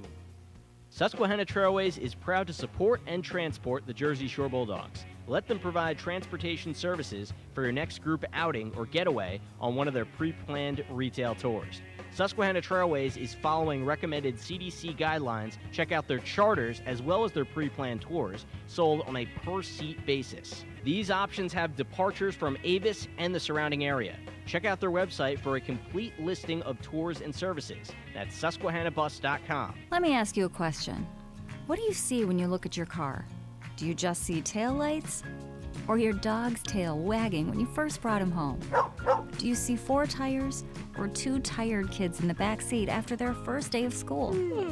Other insurance companies just see a car, but a State Farm agent sees what your car really means to you. So why not give it the protection it deserves? Jason Eberhardt, State Farm Insurance, 265 High Street, Jersey Shore, 570-865-5191. Cutting Edge Country, WQBR, Avis Williamsport State College, 99.9 FM. Halftime here, Jersey Shore football up 21-0 over Selinsgrove. Sam Cooperman, Brandon Barker with you on the Bear Country Sports Network. A fast-moving first half that Jersey Shore really came out, I guess you could say, flat. It's all relative because the scoreboard reflects the way it does, but for a short team that has scored so quickly, so frequently, and has just absolutely manhandled its opponents, a scoreless first quarter was surprising tonight, Brandon. Yeah, it was, and I just didn't expect it from the offense, but terrific job by Selinsgrove's defensive line and their linebackers to be able to come up and stop the run. Look, at some point, Jersey Shore's offense is going to get stopped, and we shouldn't look at that really much of a surprise, but it is a shock when, Shore has been outscoring people, by so many points. But I love to see the adversity that Shore had to go through. Look, this is basically their first test that they've gotten all year long. Defensively, Coach Derek Hicks knows what he's doing. He knows the Shore offense a little bit better. Sometimes it seems like better than Coach Tom Gravich does, but for other than that, in the second quarter, they really started picking things up, though, finding completions. Brandon Weary was on the ball after that. He kind of got some great receptions. Caden Hess, he's doing basically it all receiving-wise. And Owen Anderson being the bulldozer he is, just pounding the ball. Now, it's going to be nice to see whether Owen Anderson comes back in this game. He did get shaken up a little bit in their end. I don't know what that does offensively to them yet, because I haven't seen Owen Anderson out of the offense for too long. But don't be surprised if you don't see a little bit more. Like I said in the beginning of the game, you saw more of Brady Jordan, but even more of Brady Jordan, a little bit more of Cooper Peacock, and a little bit more of some extra guys there at wide receiver, because Owen Anderson's a guy you do not want to lose for the rest of the season. It was the same for Nate Schoen for Selinsgrove. It's just someone you don't want to lose for your offense. Yeah, Jersey Shore has a 21-0 lead, but Anderson being out for an extended period of time would certainly hurt this team. He does so many things, including offensively run it in. He did so for. They've been able to dominate this game through and through. Yeah, and a lot of the times it was all big turnovers they had, and it was, where the momentum went over to Selinsgrove's side, and then when they ended up stopping the ball. Look, when you have an accurate quarterback in the backfield like he did with Danny Shock. Danny Shock wasn't the greatest quarterback for Selinsgrove, and I will say that. He didn't do the best for Selinsgrove, but he was a veteran guy. He knew the offense, and he knew how to get balls into places, and that's what Coach Derek Hicks has got to keep doing with Coy Bastion. Say, hey, look, don't be afraid to make those tight throws that you're – because I've seen it tonight. There have been times where Coy Bastion can get it inside that spot, but they're just dropped – it's a little bit too far on the outside for him. He's got to just connect with his receivers more. I'm not quite too sure, if he just feels a little bit too nervous about it, or, when you throw an interception, especially if you've been off for 2 years, when you throw interceptions, it loses your psyche all year long. So I think for Coy Bastion, the Selinsgrove offense, got to relax. Got to keep trying to run the ball as much as you can, but also find other ways to get people involved in the game. Ottman did a really good job running the ball when Teague Hooper wasn't doing much. Ryan Ottman was powering the ball up the middle, and then Coy Bastion went up the middle with a big run. So they're finding offense. They're just not executing the way that I think that Coach Derek Hicks wants them to do. Yeah, Jersey Shore able to come up with 21 points, and certainly an opportunity for these guys to learn. And even with the 3-touchdown lead, I can't imagine that it's too happy a locker room right now, because even though they're up, there were those mistakes, and those are things you got to correct to achieve your ultimate goal of winning every game you play. Yeah, I say it every week for Coach Tom Gravish. He says it in the locker room. It's 0-0 after this moment. Any mistake we made in the first half, it can be fixed on film on Monday. We just need to go execute everything correctly in the second half, and then we'll be perfectly fine with the end result. Right now, they're in great position being up 21-0, but when you have a high standard for the last 3 weeks of being up 45 or 50-something to nothing at the beginning of the first half, it starts to wear on you. But they're still young kids, still trying to figure out, and still a brand-new quarterback, even though he's a senior, still a first-year guy calling the signals. Jersey Shore 21, Selinsgrove nada. First half of football is come and gone, but we'll take you around the area. Jersey Shore has really found a way to hammer past these teams it faces this season, and the schedule eases up after this week with a Milton team that's yet to find the win column. Milton taking on Central Mountain. Tonight, we'll have that score and so much more from around the area here on the Bear Country Sports Network. Stay tuned here on the Bear. Let me ask you a question. What do you see when you look at your car? Do you just see taillights? Or your dog's tail wagging when you first brought him home? Do you see 4 tires or 2 tired kids in the back seat after their first day of school? Other insurance companies just see a car, but a State Farm agent sees what your car really means to you. So why not give it the protection it deserves? Jason Eberhardt, State Farm Insurance, 265 High Street, Jersey Shore, 570-865-5191. The seasons are changing, and now is the perfect time to fall in love with a new checking account. At Woodlands Bank, we offer Kasasa checking accounts. Our Kasasa accounts offer unbelievable rates with great rewards. Now you can open up your account online quickly and securely. Make the switch to one of our Kasasa accounts from the convenience of your home. Branch out. Open your account today. For more information on our Kasasa accounts and to pick the best one for you, visit woodlandsbank.com. Woodlands Bank, member FDIC.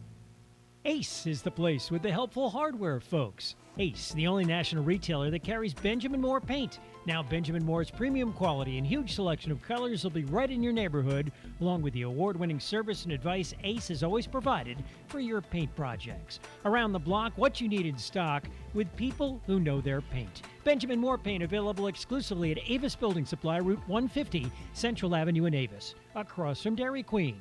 Your local Ace location. Mama's home cooking has never tasted so good. Go to Kutz's Kitchen, 318 Wilson Street in Jersey Shore for homemade soups, oil, deli sides, baked goods, and more. Kutz's cheesesteaks will have you hooked. Fudge season is just around the corner, too. All of this at reasonable prices. 570-398-8180 for your takeout order. Kutz's Kitchen, Tuesday through Saturday, 10 till 8. Kutz's Kitchen, Mama's homemade goodness. Go Bulldogs. WQBR 99.9 FM. Getting a little chillier tonight here in Selinsgrove, and the scoreboard still remains illuminated with Jersey Shore up 21-0. Sam Cooperman, Brandon Barker with you as Jersey Shore football able to put together 21 points in that second quarter after not coming up with any in the first. Brandon, you're looking around the area. What do we got on the docket tonight? Well, what we got here is we'll get to the big games later, but some of the smaller games that are, nobody really talks about. Central Mountain up 28-6 on a Milton team that Shore will face next week. I want to just say this personally about Milton. Milton is not that great of a team. They've been blown out by everyone this year, and next week should be a very easy matchup for Shore, but we don't like to get ahead of ourselves here at WQBR. Yeah, quick way to add some fodder to that, Brandon. This Selinsgrove team, which we've seen not put any points up thus far, had 42 against Milton in week 1. Yeah, and that's another topic for discussion a little bit later, probably after post-game, if you agree with me there, Sam. Mount Carmel, 42-0 over Hughesville right now. Central Dauphin, 14-0 over State College. They are playing their first game tonight, Sam. State College finally getting on the board. They finally allowed it down there in the area because, Penn State's playing, so why would State College area want to play? It's kind of the same thing. You're right next to the college and all that. Yeah, and it's good to see they're able to play. They had a lot of COVID cases down there. And, of course, as you mentioned, when you have a college, a lot of people, you know how that kind of thing works. But good to see the little Lions get out there. Yep.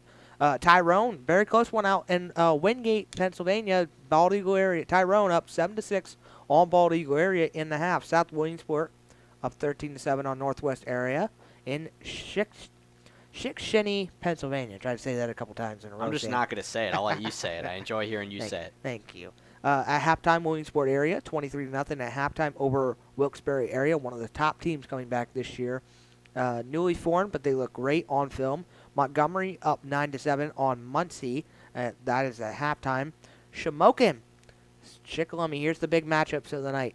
Shamokin and Shikellamy, both teams that short base this year. Shamokin up 28-13, Sam, here at halftime for them. And the big matchup around the area of PIAA, Montoursville, Danville at halftime right now. Montoursville winning 21-14. And like I said earlier, that is for the lead in a PIAA District 4 3A bracket.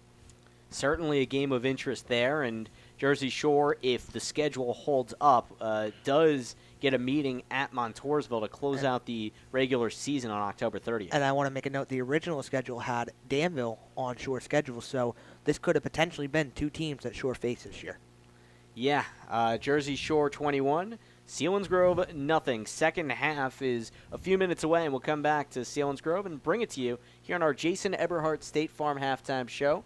Call Jason Eberhardt for all your insurance needs, 570-865-5191, and visit InsureJerseyShore.com. That's Inshore with an I, InsureJerseyShore.com. Back to Selinsgrove momentarily. Want to sell your house? Want to buy a house? Then call the Dave Winkleman team at First Choice Real Estate in Jersey Shore. Dave's a graduate of Jersey Shore High School. He and his wife Jen live in South Avis and the parents of 7 children. So you know the Dave Winkleman team is motivated to market your home and find you a new one. 570-295-4422. Ask Dave how he can guarantee your home will be sold in 90 days. Dave Winkleman team at First Choice Realty in Jersey Shore. Ready to serve you. 570-295-4422. With so many new pet owners, Kezia's Grooming can't keep up. Kezia's Grooming. Sorry, we're booked solid through the weekend. I can give you a call back, though, if something opens up. It's time to hire. I need Indeed. Indeed you do. The moment you sponsor a job on Indeed, you get a short list of quality candidates from our resume database. Indeed delivers 2.5 times more hires than the other branded job sites combined, according to Breezy HR 2019. Visit Indeed.com/credit and get a $75 credit for your first job post. Terms and conditions apply. You're probably not ready for winter, but we are. Halleck's Coal and Fuel Oil Service has been a Jersey Shore fixture since 1950.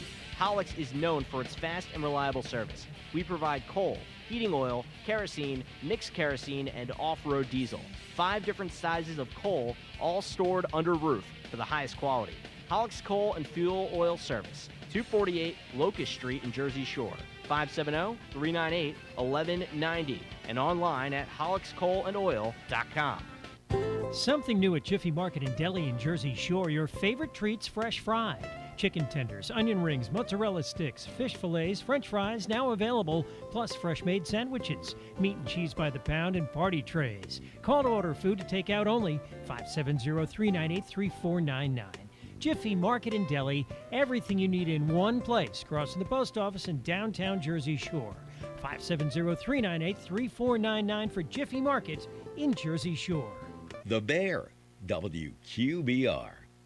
Sam Cooperman, Brandon Barker, back to Selinsgrove with you on the Bear Country Sports Network. And, Brandon, we're a few minutes away from second half time, and Jersey Shore's up 21-0. Kicks off to the Seals to begin things in the second half of this game. What would you like to see Jersey Shore do better to play a crisper second half? I'd like to see them, just kind of relax. Now you're into the game fully.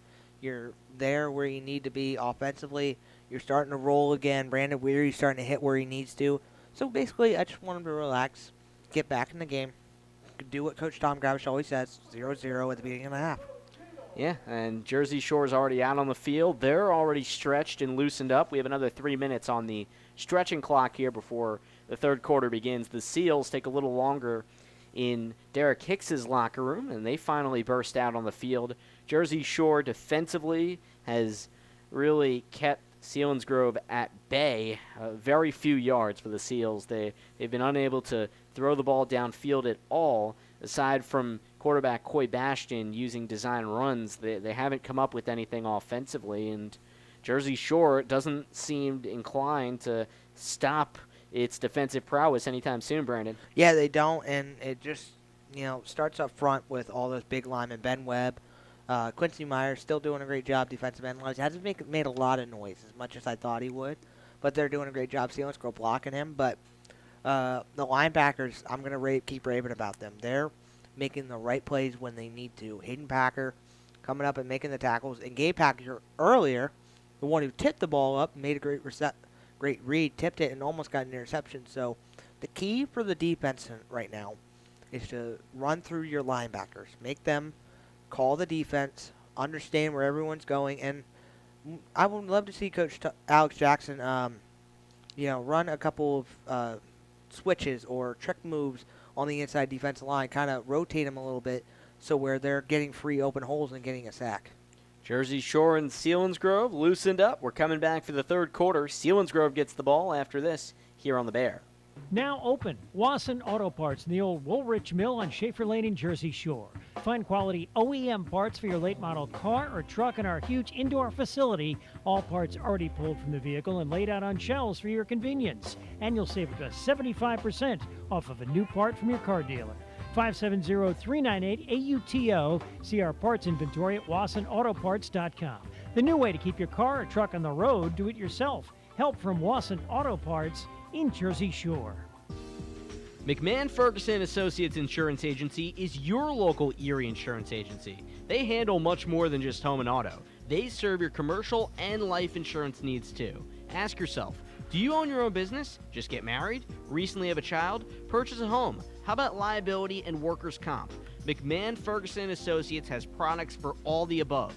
Call 570-398-4090. McMahon Ferguson Associates Insurance Agency, 1020 Allegheny Street, Jersey Shore. Cutting Edge Country on WQBR. Ready for the third quarter. Down at Selinsgrove, Sam Cooperman, Brandon Barker with you on the Bear Country Sports Network, streaming online at bear999.com and on YouTube. Just go type in Bear Country 999 and make sure you space those out. And lo and behold, you get a live stream of this game, see the video, hear the audio, and have a good time.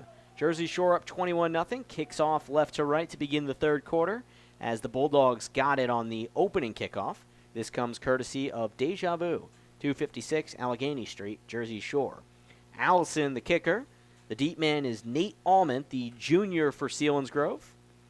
Allison charges up a low-line drive that hops its way to the 16. The spin is picked up there. Almond out to the right side, doesn't get much north and south, only up to the 24, and that's where Selinsgrove goes, right to left, yet to move the ball at all, and down 21-0.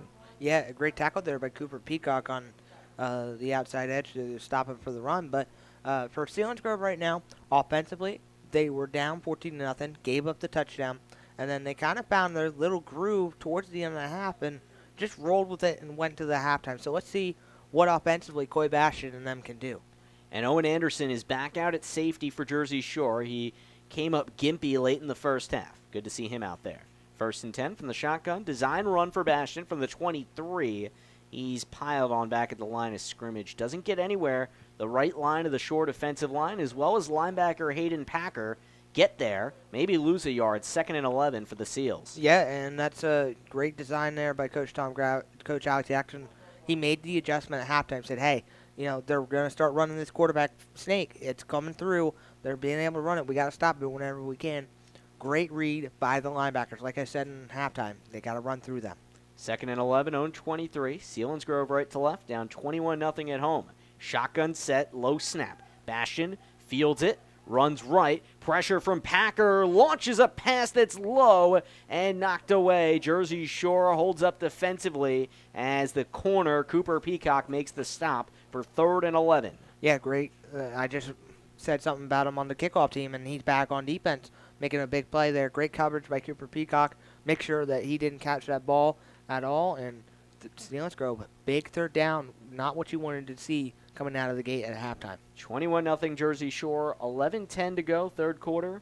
Opening drive of the third frame for Selinsgrove, who have not scored a touchdown since week 1 on the 11th against Milton. Since then, 3 points and no points and none here.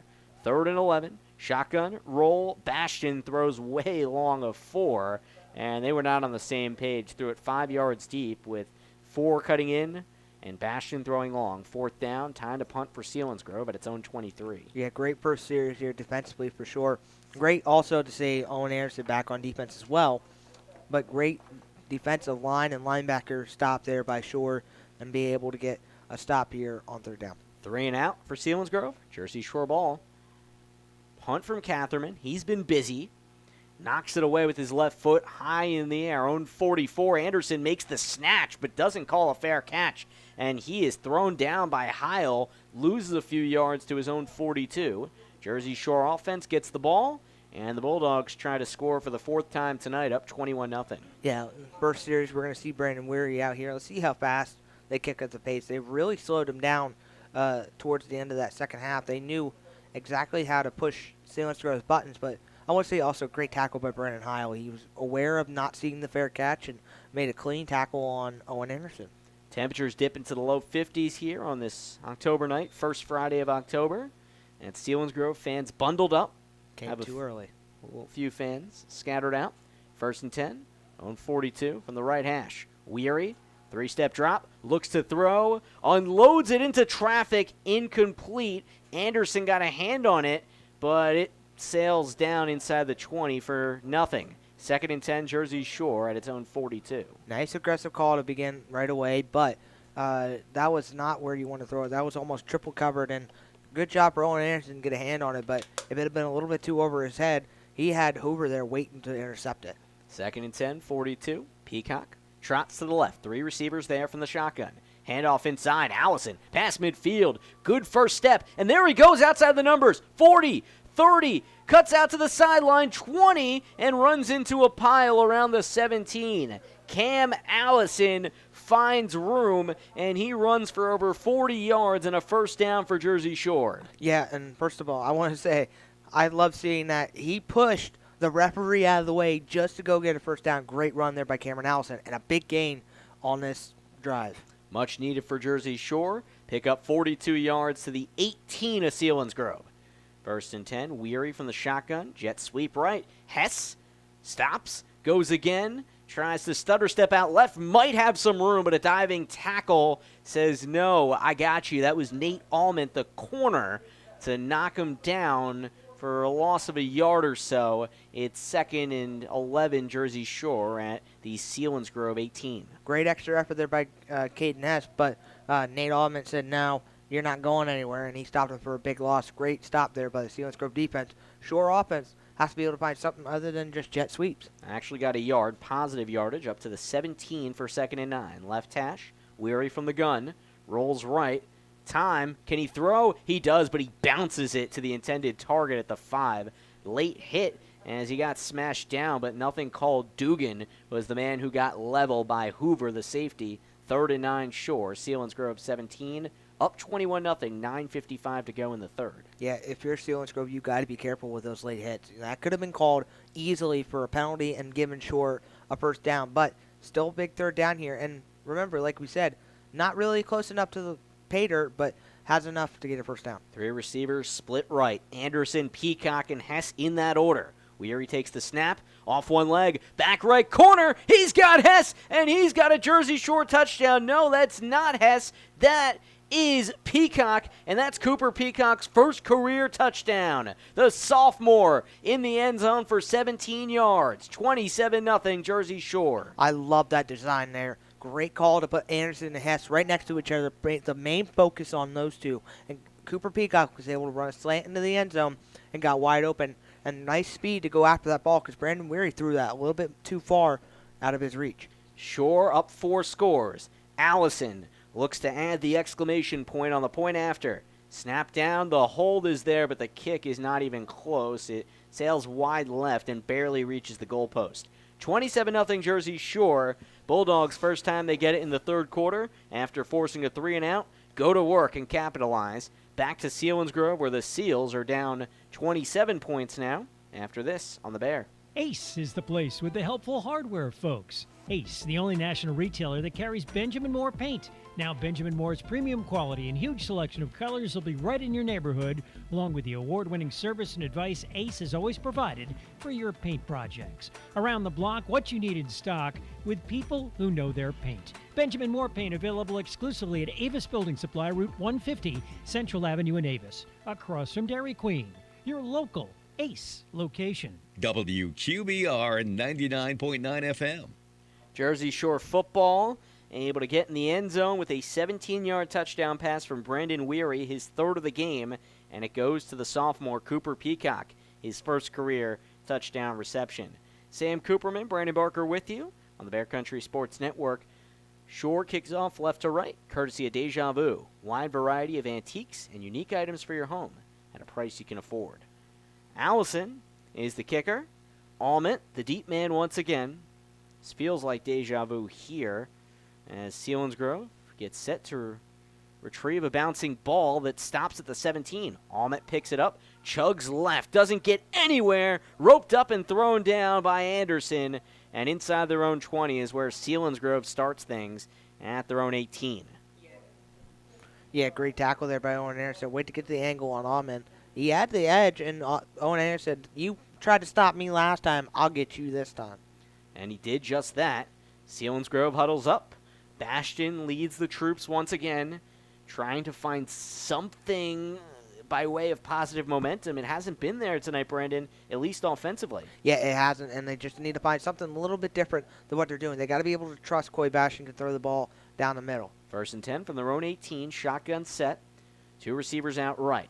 Bastion keeps it, bumped once, stays up, but Dugan tosses him aside back at his own 12. Loss of about 6 yards there, unless they say he got knocked down first and they give him forward progress, and that's what they'll do. So that's a beneficial call that still puts him in his own 16, loss of a couple. 2nd and 12, Selinsgrove. Yeah, great awareness by Dalton Dugan, though. He spun off that tackle, Coy Bastion spun off that tackle, and Dalton Dugan said, not getting to my outside edge, and threw him right down to the ground. Bastion didn't play football last year, focused on wrestling, and he got a scholarship to Bucknell, now back to play football at quarterback. 2nd and 11, Bastion, roll out right from the 17, throws it, up for grabs, is it caught? No, wanted 4, broken up by Peacock. Nicely done, 3rd and 11, Selinsgrove owns 17, 8:57 to go in the third. That was actually Cameron Allison. I'll make that correction for you, Sam. That was Cam Allison. But still, nice play there by Cam Allison. The safety, sit back, wait for it to come to him. Wasn't intercepted, but still did a great job staying in front and knocking the ball away. 3rd and 11, Selinsgrove down 27-0, and the Seals, in front of mostly empty stands, have an empty side of the scoreboard. And they get out of their huddle, stay in a shotgun here on a passing down. Haven't passed the ball well at all. 2 receivers out to the right. Retharmel, the tight end, in line to the left. Waist-high snap. Bastion steps out right. Throws it way off target for 4. He had Anderson near him, but that throw didn't give Brett 4 any chance to make a play, and now Selinsgrove has to punt. Yeah, and he's getting wide open looks, and he's, if he throws that correctly, that's a first down play, but, he's just being way too inaccurate. And I don't like to say this, and I don't know what their quarterback depth is on this team, but if Coy Bastion's just going to keep doing that, you got to find somebody different. I do see on the roster they have a backup in freshman. Cale Bastion, his brother. Yep. That would be a tough one. 4th and 11, owns 17. Punted away by Catherman. End over end, caught at his own 41. Dugan finds room, swerves left across midfield, tripped up at the 45 of Selinsgrove. And Jersey Shore starts left to right. Ryan Straub on the tackle. Yeah, great tackle there by Ryan Straub. Dalton Dugan had the outside edge, and he just caught his laces and tackled him down. Now, let's see what Jersey Shore does. Got a little bit stunted early and then kind of found their groove again, but they've got to be able to keep the ball moving. That's what they're predicated on, is to keep the ball moving, keep the progress going forward no matter how much it is. I will say they've switched it up a little. They have eaten a lot of time off the clock. Left to right they go. 8:40 to go, third quarter. 27-0, Jersey Shore edge. At the 45 is Selinsgrove, left hash. Weary starts the drive off. Handles the offense. Fake jet sweep. Inside give. Allison out to the left side. First down and more across the 30. He's knocked down at the 27 by Almond from behind. Jersey Shore scrapes up 18 and gets a first down. Yeah, that running game's starting to pick up for him. And so I see Cameron Allison kind of limping around a little bit. You can see trying to shake something out, but he's still running with full heart and passion out there on the field. Heart and passion, we love that. 8:20 to go, third quarter. Jersey Shore in business, up 27-0. Weary, left hash snap, out of the shotgun. Keeps it, and he goes nowhere. Tried to split defenders, but he cannot. How about Aaron Retharmel coming in to make the play?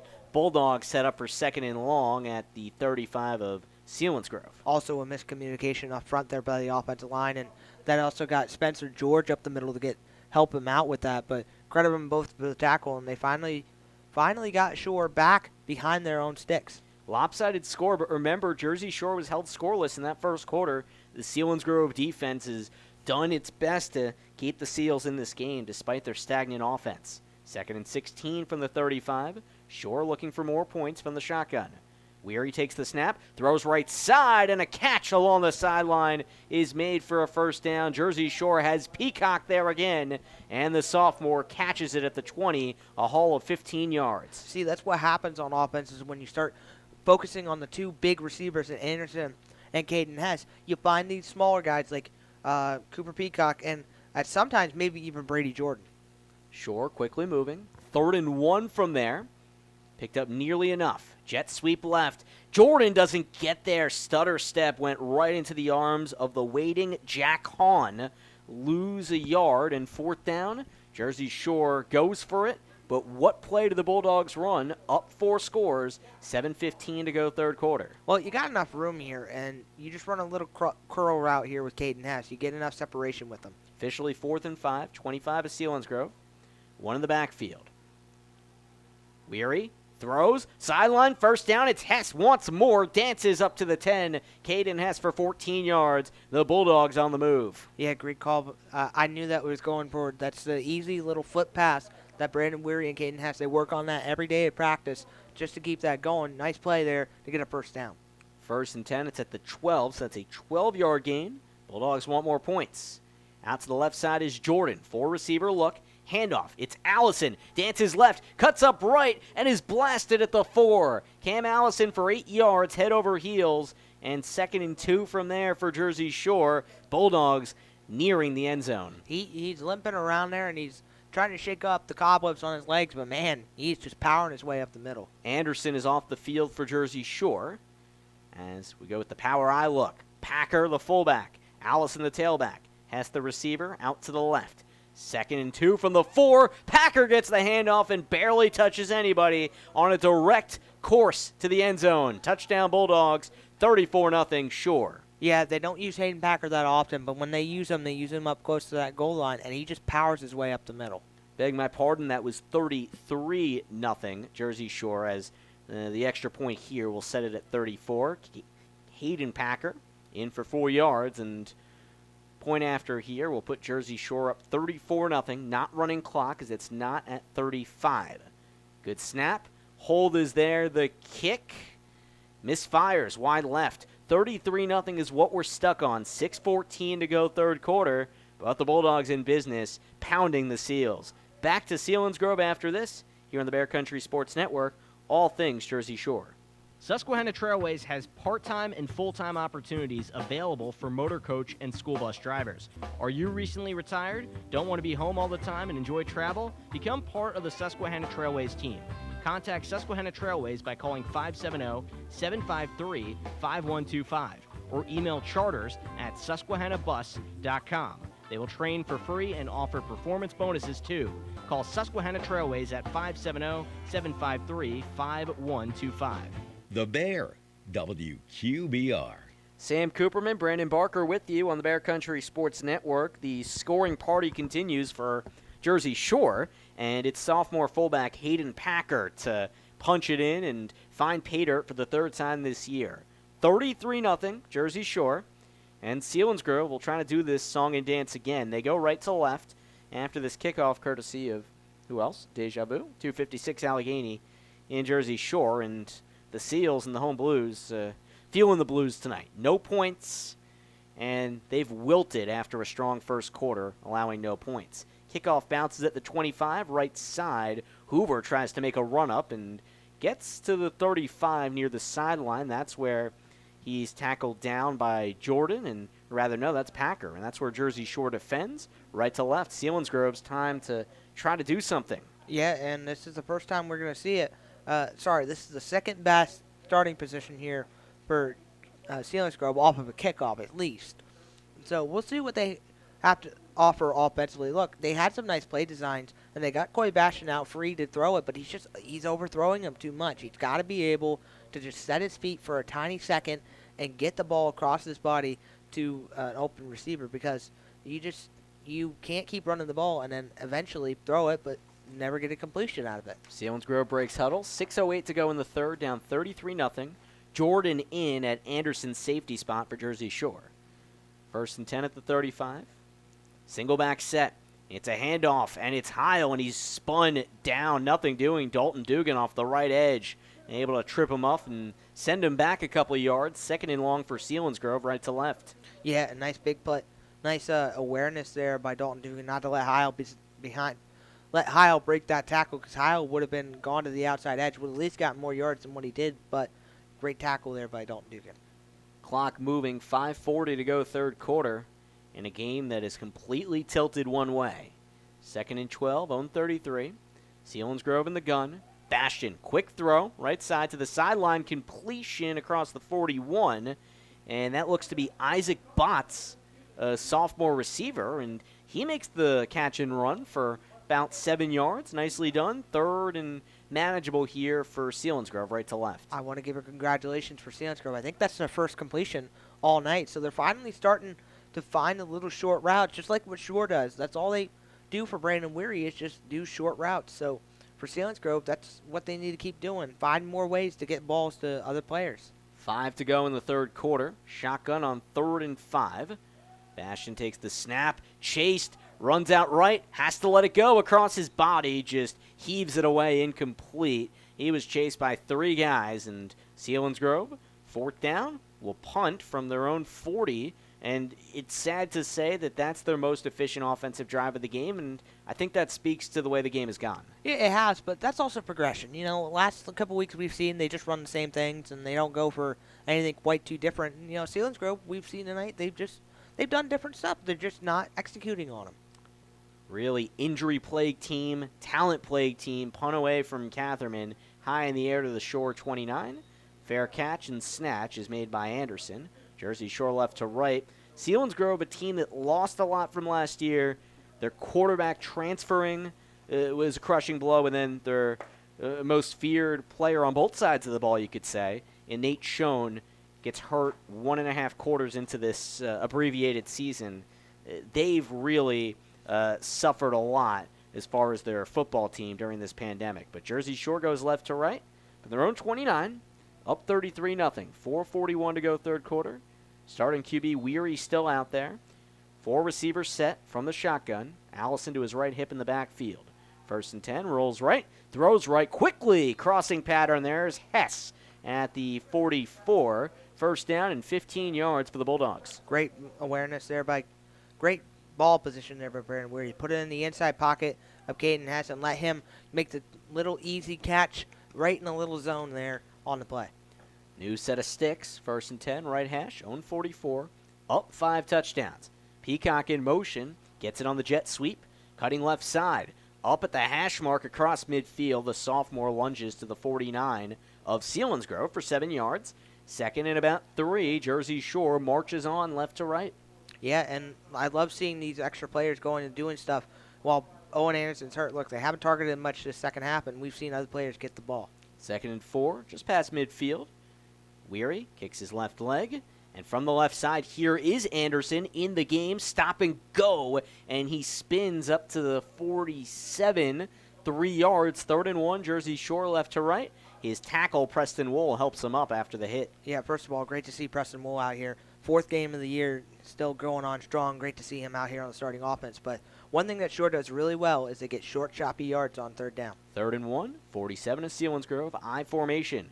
Handoff, Packer lowers his shoulder and tabletops across the 45 for a 1st down. Packer just saw the pile, had the vision, and has the 1st. Yeah, just that extra effort got him the 1st down. Originally, he was stopped short behind the line and just reached over a little bit. With a little bit more work, he could be a running back.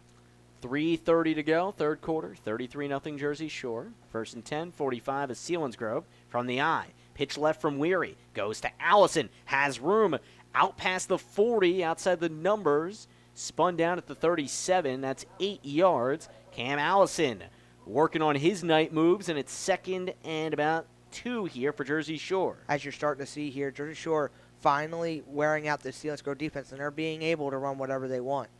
Shore with under 3 to go in the 3rd quarter, up 33-0. Offset eye here, left hash of the 33. Fake pitch, handoff, Packer bulldozes guys for a 1st down. Hayden Packer across the 30, carves his way up to about the 27, 10 yards, and a 1st. Nice big run there up the middle there for a 1st down. Jersey Shore on the move, 2:46 to go in the 3rd. Looking for more. We're on the same formation. Hess the receiver to the right, 1st and 10. Stretch handoff, Allison. He goes nowhere. Vance Metzger waited and just wrapped him up. 2nd and long, Jersey Shore, after the Bulldogs are set back at the 31 of Selinsgrove, losing 3 yards. Yeah, Vance Metzger is one of those guys. He's really made a lot of noise on the defensive line for him. He's a big guy, too. He ain't no short guy, but nice here. Manageable 2nd down here for sure. 2nd and 14. Weary barks out the instructions. Roll right, backside pressure, gets the throw off, and a catch at the numbers of the 20. And no, they'll say incomplete, as it was intended for Hess, and evidently he didn't haul it in. That's a rare run for Caden Hess. We could say that for sure. But great play design here. But for your Selinsgrove defense right now, you got to realize, hey, 3rd and long, we can finally possibly get the ball back because Shore does not kick field goals. Shore does not. They've kicked one this year, and it went in. 3rd and 14, 31 of Selinsgrove. 3 receivers left from the shotgun. Weary, pressured, gets it off, looks for Hess, and it's too tall and too far out of play. Incompletion, and Pressure was there. Almond got to the backfield to mess things up. 4th down, and Jersey Shore from here at this point in the game, they'll go for it just based on down and distance, but aside from that, they'd likely punt it. And last year, they did that a lot. They, had spots where they had to go for it on 4th and long, and, they've done it with success. So, you know what? If you're Coach Tom Roush, say, hey, this is another thing we can work on in this game. Maybe a pooch punt situation. 4th and 14, 31 of Selinsgrove. Weary looks to pass, steps up, time in the pocket, floats it left, jump ball too high for Dugan, and a turnover on downs. The coverage was applied by Nate Almond, the junior corner, and Selinsgrove right to left. Minute 55 to go in the third, and the Seals have time to work with, and maybe offensively they can get something situated here because it's been a long time coming. Yeah, and we're noticing backups coming in as well here. For sure, Caden Hess just got taken off the field for Cam Embeck. So not everybody is, getting rotated. Not the whole defense is getting rotated out, but they're just, slowly bringing people out. And I've noticed for sure defensively, Owen Anderson has been coming out only for offense for this team. And that's the strategy they employed with Josh Malicki last year. Their running back and played some safety, but left him out most of the time. 1st and 10 on 33. Pitch and catch. Bastion hits 4. Right side, 1st down and more across the 40. Jets up to the 44. How about Brett 4 on the completion from Bastion for 13 yards? How about Coy Bastion throwing a big dart in the inside and got 4 on the outside for a 1st down. Selinsgrove, that's what they need from Coy Bastion. They need to be able to make those short, choppy passes, get the ball up the field. It doesn't have to be quickly in a hurry. Well, when you're down 32-0, so you have to, but great completion there by Selinsgrove. 1st and 10, 44 on their own side. Shore with a lot of its starters off the field. 2 claps and a snap. Bastion, quick throw, loops it out to the right side for a completion across midfield.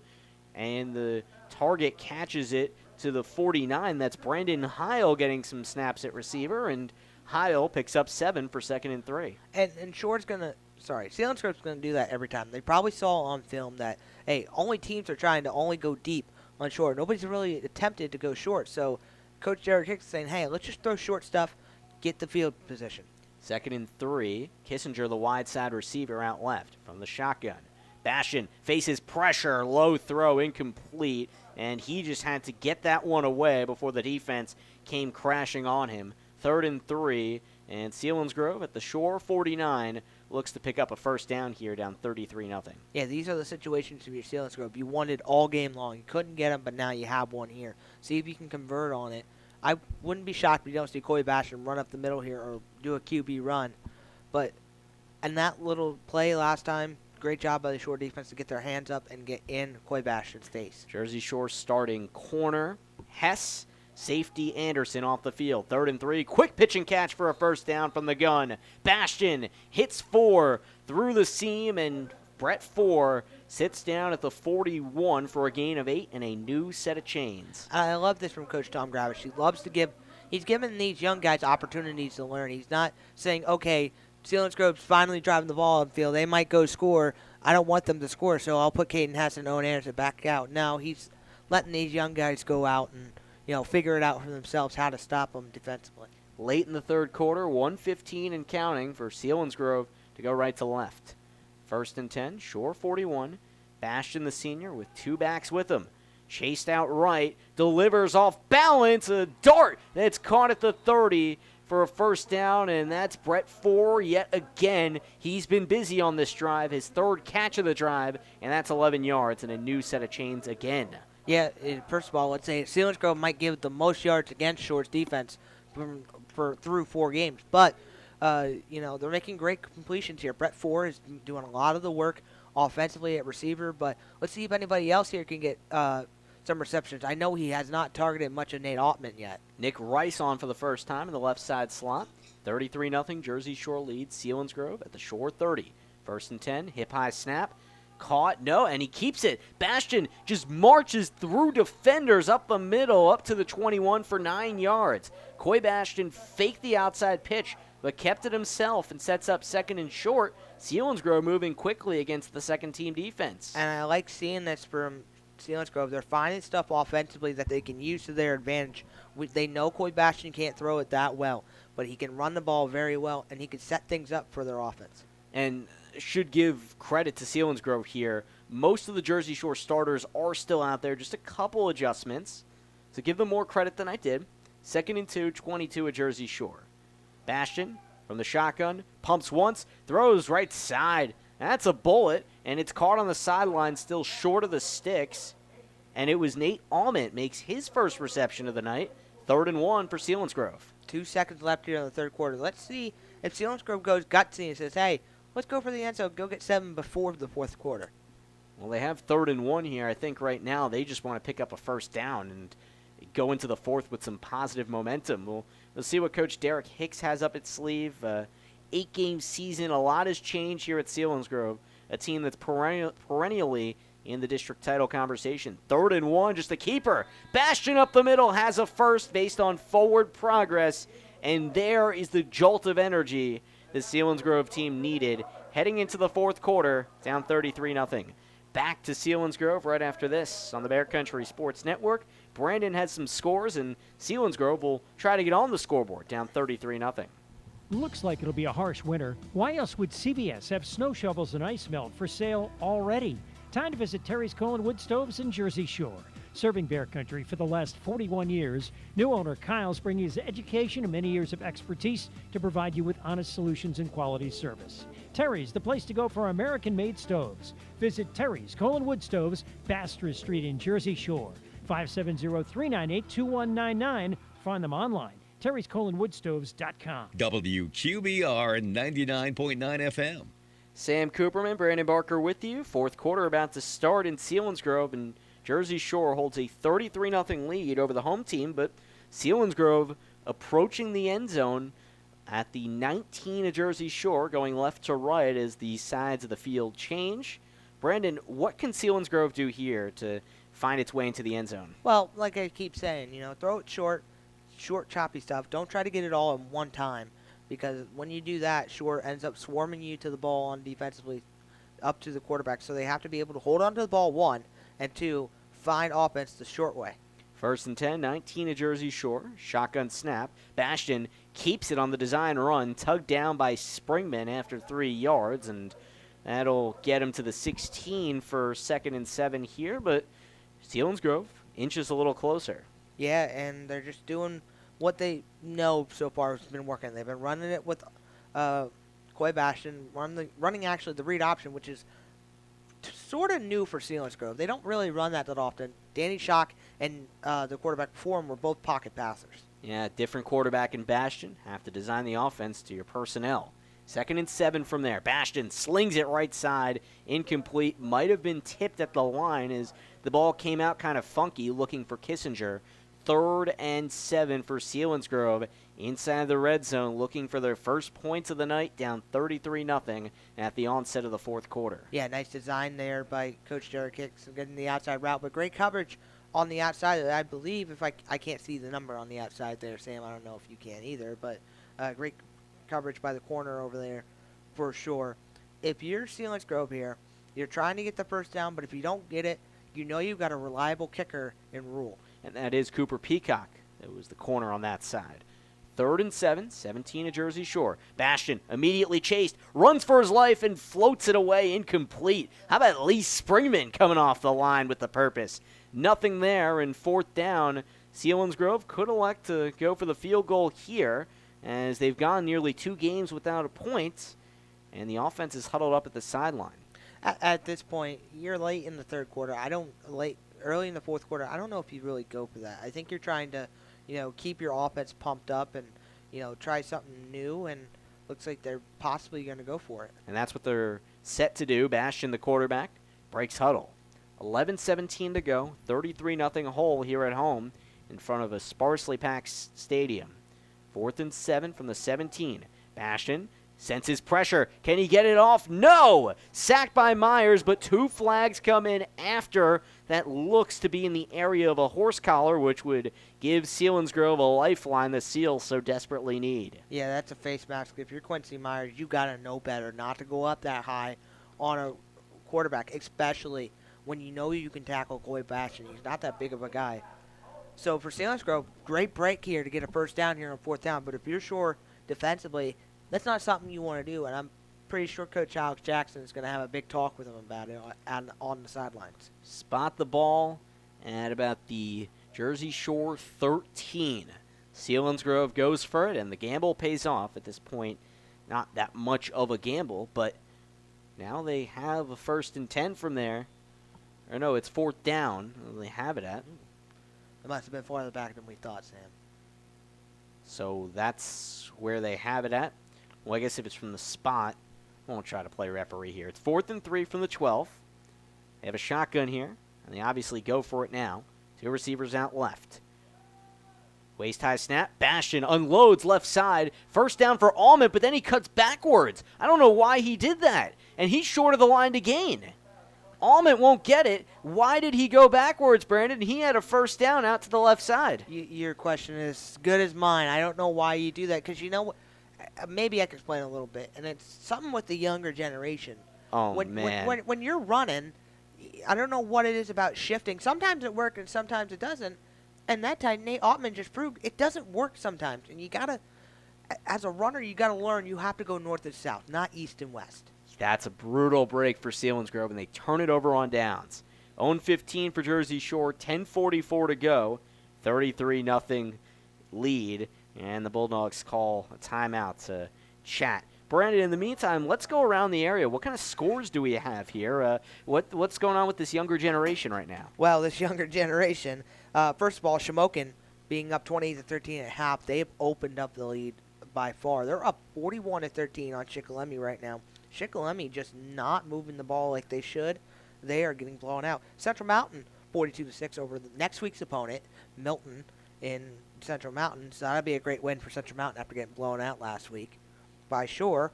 Let's go South Williamsport and Northwest. 14-13, Northwest beating South Williamsport. That could be a shocker. Central Columbia beating Mecklenburg 10-0. Lime Mountain up 32-16. And the big game of the night, entering the 4th quarter, 27-21, Montoursville over Danville. Wow. Well, that certainly has been interesting. Just trying to keep a little bit conservative. Don't try to turn it over, especially in your really good territory for Selinsgrove. Selinsgrove defending with 2nd and 5. 0-20 for Jersey Shore. Weary in the offset eye. Handoff to Packer. The fullback is just punched down right at the line, and a lot of help over the top. Kissinger, one of the guys in there. And that brings up 3rd and 4. Jersey Shore right to left. 33-0 lead. 10 to go in the 4th after Selinsgrove went for it on 4th and 3 and ran backwards, did the receiver. Weary sends Dugan to the right side. Pitch to the right. Allison loses the ball, tries to pick it up. He does, and can't run forward. He's down at about his own 12. Miscombobulation there. Jersey Shore has to punt now as Allison commits the error. Yeah, and, you know, I don't like seeing it, but for sure right now they're just making too many mistakes. That was a quick, easy pitch. They work on that all the time, and Cameron Allison just dropped the ball. And now Shore, for the first time, I really think I've seen Owen Anderson stand in his own end zone to punt the ball. Yeah, this has not been a sight we've seen very often this year. Jersey Shore came into this game outscoring opponents 149-14, and they've added 33 points to that left side. Snap high in the air. Anderson barely gets it off with Heil chasing that ball down. It pops up to his own 35 and then takes a Selinsgrove friendly bounce back to the 32. Seals left to right. Still an opportunity for points. There's 9:03 to go as they play their rivals Jersey Shore tonight. Yeah, and, you know, I like seeing this fight out of Selinsgrove, though. This is giving Shore a test. They are really just figuring out what to do defensively. Selinsgrove's been changing it up on them, been able to get a couple good completions. Coy Bastion's been able to run the ball. And what really killed him, though, was that penalty by Quincy Myers. When he went up too high and grabbed the face mask, you know, you just got to know better. You know not to tackle that high. As Quincy, I'm talking about it. Connor Davis is now in for him at defensive end. The air chills even further. Current temperature is 49 degrees here at Selinsgrove. Early October night. 1st and 10, 31 at Jersey Shore. Bastion, quick sling out right. Low pass incomplete from the gun. Looks for the tight end with Tharmal, but it's not there. 2nd and 10. Selinsgrove left to right. 8:59 to go, down 33-0. Yeah, first time they've really targeted Tharmal tonight out of that tight end position. It could have been it's a nice play to run if, nobody's paying attention to the tight end. And right now they're not. But watch Jersey Shore late in the game start paying attention more to Tharmal. Certainly something they could do. Selinsgrove quickly out there. Rice seeing some time at receiver. The sophomore is out to the numbers on the right side. 2nd and 10, 31 ashore. From the gun, Bastion on a design run, gets the edge outside the numbers, tries to make a run for it, and approaches the 27. Gain of 4, bringing up 3rd and 6. A little more manageable of a spot for Selinsgrove at the 8:51 mark of the 4th. Yeah, and they're just doing power football. Their offensive line is finally connecting together. Maybe they heard what I said at halftime. I said, look, offensive and defensive line-wise, the defensive line has been able to get after Shore's quarterback. Why is it not that the offensive line can't do the same and protect their quarterback? And looks like they're doing that now here in late in the game. Bastion from the right hash. Shore 28. Quickly sees pressure. Runs right. Has to get the pass off across his body. Just tucks and throws it away. And a late hit comes in. And the flag is there to indicate as such. Selinsgrove might benefit with a first down here, Brandon. They might, and if it's I don't know if that was really a late hit. If it's anything, that might be intentional grounding as well. There was no receiver in the area, and he was out of the tackle box. That is a good point. He was rolling to his right and chucked that ball up the sideline. It stayed in bounds, and they call intentional grounding. That is the play. Selinsgrove forced to back up. They don't have intentional grounding at every state at the high school level. I know during my time in Illinois, there was a situation there where, in a game I listened back to recently, where the quarterback threw what was a clear intentional grounding. They didn't call it, but here in the PIAA, they will call that. And they have offsetting penalties, actually, as a hit came in on Jersey Shore. So now we redo that thing. 3rd and 7, and Selinsgrove does get another try with 8:45 to go in the 4th, down 33-0. Yeah, and, big break for Shore, honestly, because we thought that big hit was more of the penalty, and then we noticed the intentional grounding, so we just basically get to reset that whole play.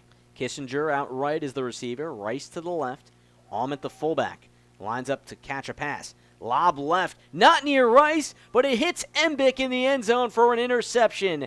Cam Embick just waited under that ball that Bastion threw not remotely near his receiver, and Jersey Shore has its 2nd interception of the night. Yeah, great moment there by Cam Embick. Got his first interception of his career, I believe. He might have had one last year. But, that's a special moment, especially when you're playing on this team and you're a backup and you're a senior and you get an interception in your last year. Jersey Shore right to left here on WQBR, and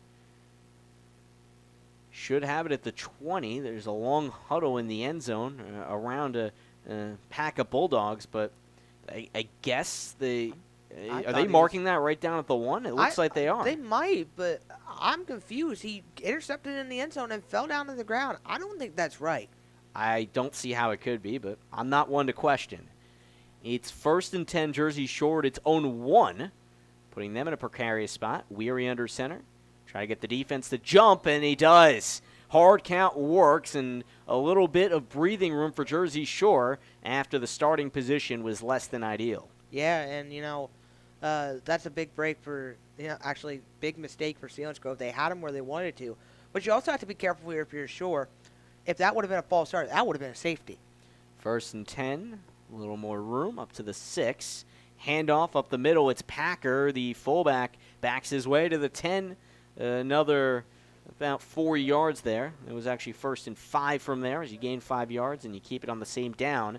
It's 2nd and 1. Jersey Shore creeps up near the first down marker. 8:20 and counting to go. 33-0 lead. Yeah, let's first of all notice that Hass is coming out of the game, the star receiver. And Connor Griffin's coming in for him, and Nick Williams playing receiver now. Williams on the left, Griffin on the right. 2nd and 1, I formation. It's the tailback Allison who scrapes up yardage, bouncing to the 15 for a first. And the Jersey Shore Bulldogs on the move, right to left, and a 5-touchdown lead. You have to know that this is presumption to Nick Williams probably going in at quarterback at some point. But, try him out a receiver. You never know when you need an extra receiver. The hot pink socks for the freshman Williams. He can do a lot. It'll be fun to watch. 1st and 10 from the eye. The fullback Packer gets it, and he chugs his way to the 18 for 3 yards. 2nd and 7 Jersey Shore, at its own 18 on the run up the middle. I want to make a quick note about the pink socks. This is Breast Cancer Awareness Month. Yes, tremendous call. Thank you, Brandon. It is October, if you can believe that right now. 7:30 and counting. Jersey Shore in no hurry with a 33-0 lead. And Selinsgrove defends here. And it's 3-5 look. 2nd and 9, pitch right. Allison jets to the outside. Can he turn the corner? No. Back at the 18. He stays at the line of scrimmage for no gain. 3rd and long. Jersey Shore going right to left. And Allison leaves the field. Brady Jordan in at tailback. Yeah, and nice run on the outside here. Big 3rd down here to decide for some of these younger guys that are in here, like Brady Jordan and Nick Williams and Connor Griffin. 3rd and 7. 17 of Jersey Shore. Griffin across the formation to the left. Pitch that way. Jordan, can he find the edge? He looks for it. He finds it and zigzags up to the 23. Not enough to move the chains, but enough to draw some eyeballs. That's 4th and short for Jersey Shore, and the Bulldogs set to punt it away. I want to make a note I said earlier about, I want to go back to when I said about Nate Ottman when he ran backwards. That's the kind of runs you need to have when you're Brady Jordan and any running back. You have to just run. You can shift a little bit, but don't go sideline to sideline. Just go up the field. You'll get more yards going that way. Brandon alluding to Selinsgrove having the ball deep in the Jersey Shore red zone early in this quarter as Allison trots out late for special teams duties. And now Anderson is ready to punt it away. And the receiver ran backwards. That caused the turnover on downs. Anderson's punt twirls to the right sideline and hops out of play at the 49 and gives Hoover no chance to return. Selinsgrove left to right, 5:57 to go. Scoreboard still 33-0 in favor of Jersey Shore. The Bulldogs just minutes away from going back home 4-0. Yeah, and that's going to be, a nice, relaxed first test all night long as we see Jared Palski come in for Gabe Packer on linebacker-wise. And Cade Piccolo, who second team-wise has been doing a great job at corner, making big hits and hasn't got an interception yet, but still doing some great work as a backup. Jersey Shore defends here. It's 5-man defensive front. Connor Davis in at defensive end on the left side. 1st and 10, I formation. Bastion hands off. Almond doesn't get very far, just up the middle. And no, as we have subs on both sides, that is Ryan Straub taking his spot. So we'll call those guys out on Selinsgrove's end as well. If we have any Seals fans watching or listening, we appreciate your patronage. We're happy to have you on board. It's 2nd and 8, just across midfield to the Shore 49. Yeah, I like Coy Bastion here playing all the way to the end, but I'd like to see his brother come in, Cale Bastion, see what he can do too. He's the future of this program for Selinsgrove. Selinsgrove looking to avoid a 3rd straight week without a touchdown, 2nd straight without points. Offset eyes, 2nd and 8, 49 at Jersey Shore.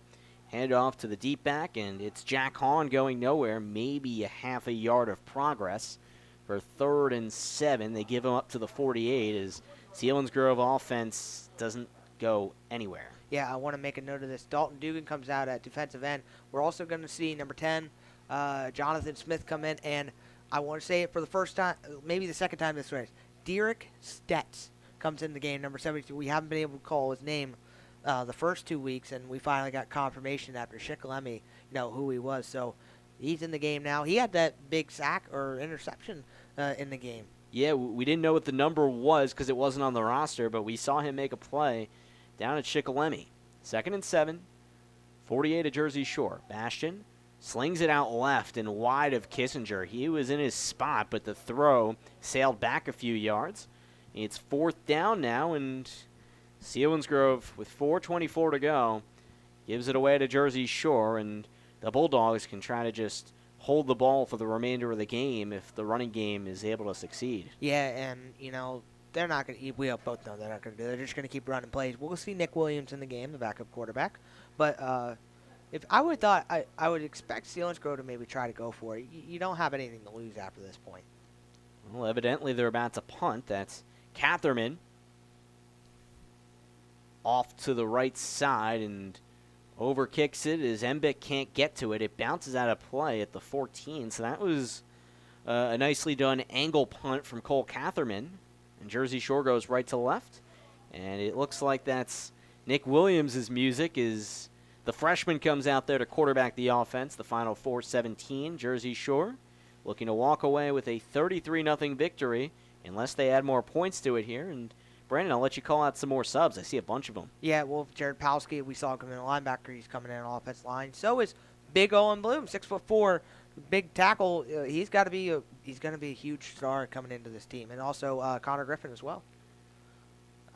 They might have called a timeout. Can't figure out who's all going out. It looked like a personnel change needed to be made as Jersey Shore calls time, and Eddie Woodring was late to get his helmet on, and Bulldogs almost sent out Preston Wool just to take his spot, but they just called the timeout, have him to spare, so they do here. 4:17 to go. Brandon, let's look around the area, see what's going on before we get set up for the closing time of this game. Yep, let's start with Mifflinburg, who's in this also in the new district with us, District 4A. We'll start looking at the standings during post-game, who's where and what's it all looking at. We got Shamokin and Shikellamy. Shamokin put up another touchdown, but Shikellamy trying to come back, 41-20. And Montoursville pulling ahead a little bit, 35-21 there in the fourth quarter in Montoursville. 1st and 10, own 15. Williams, the QB, has 3 receivers to his left. 1 in the backfield to his right. Takes his time, high snap, juggles it, and hands it off, and his tailback is punched down out at the left side, and that looks to be Donald Steinbacher, and it is. Steinbacher had nowhere to go, and the play was off from the start due to the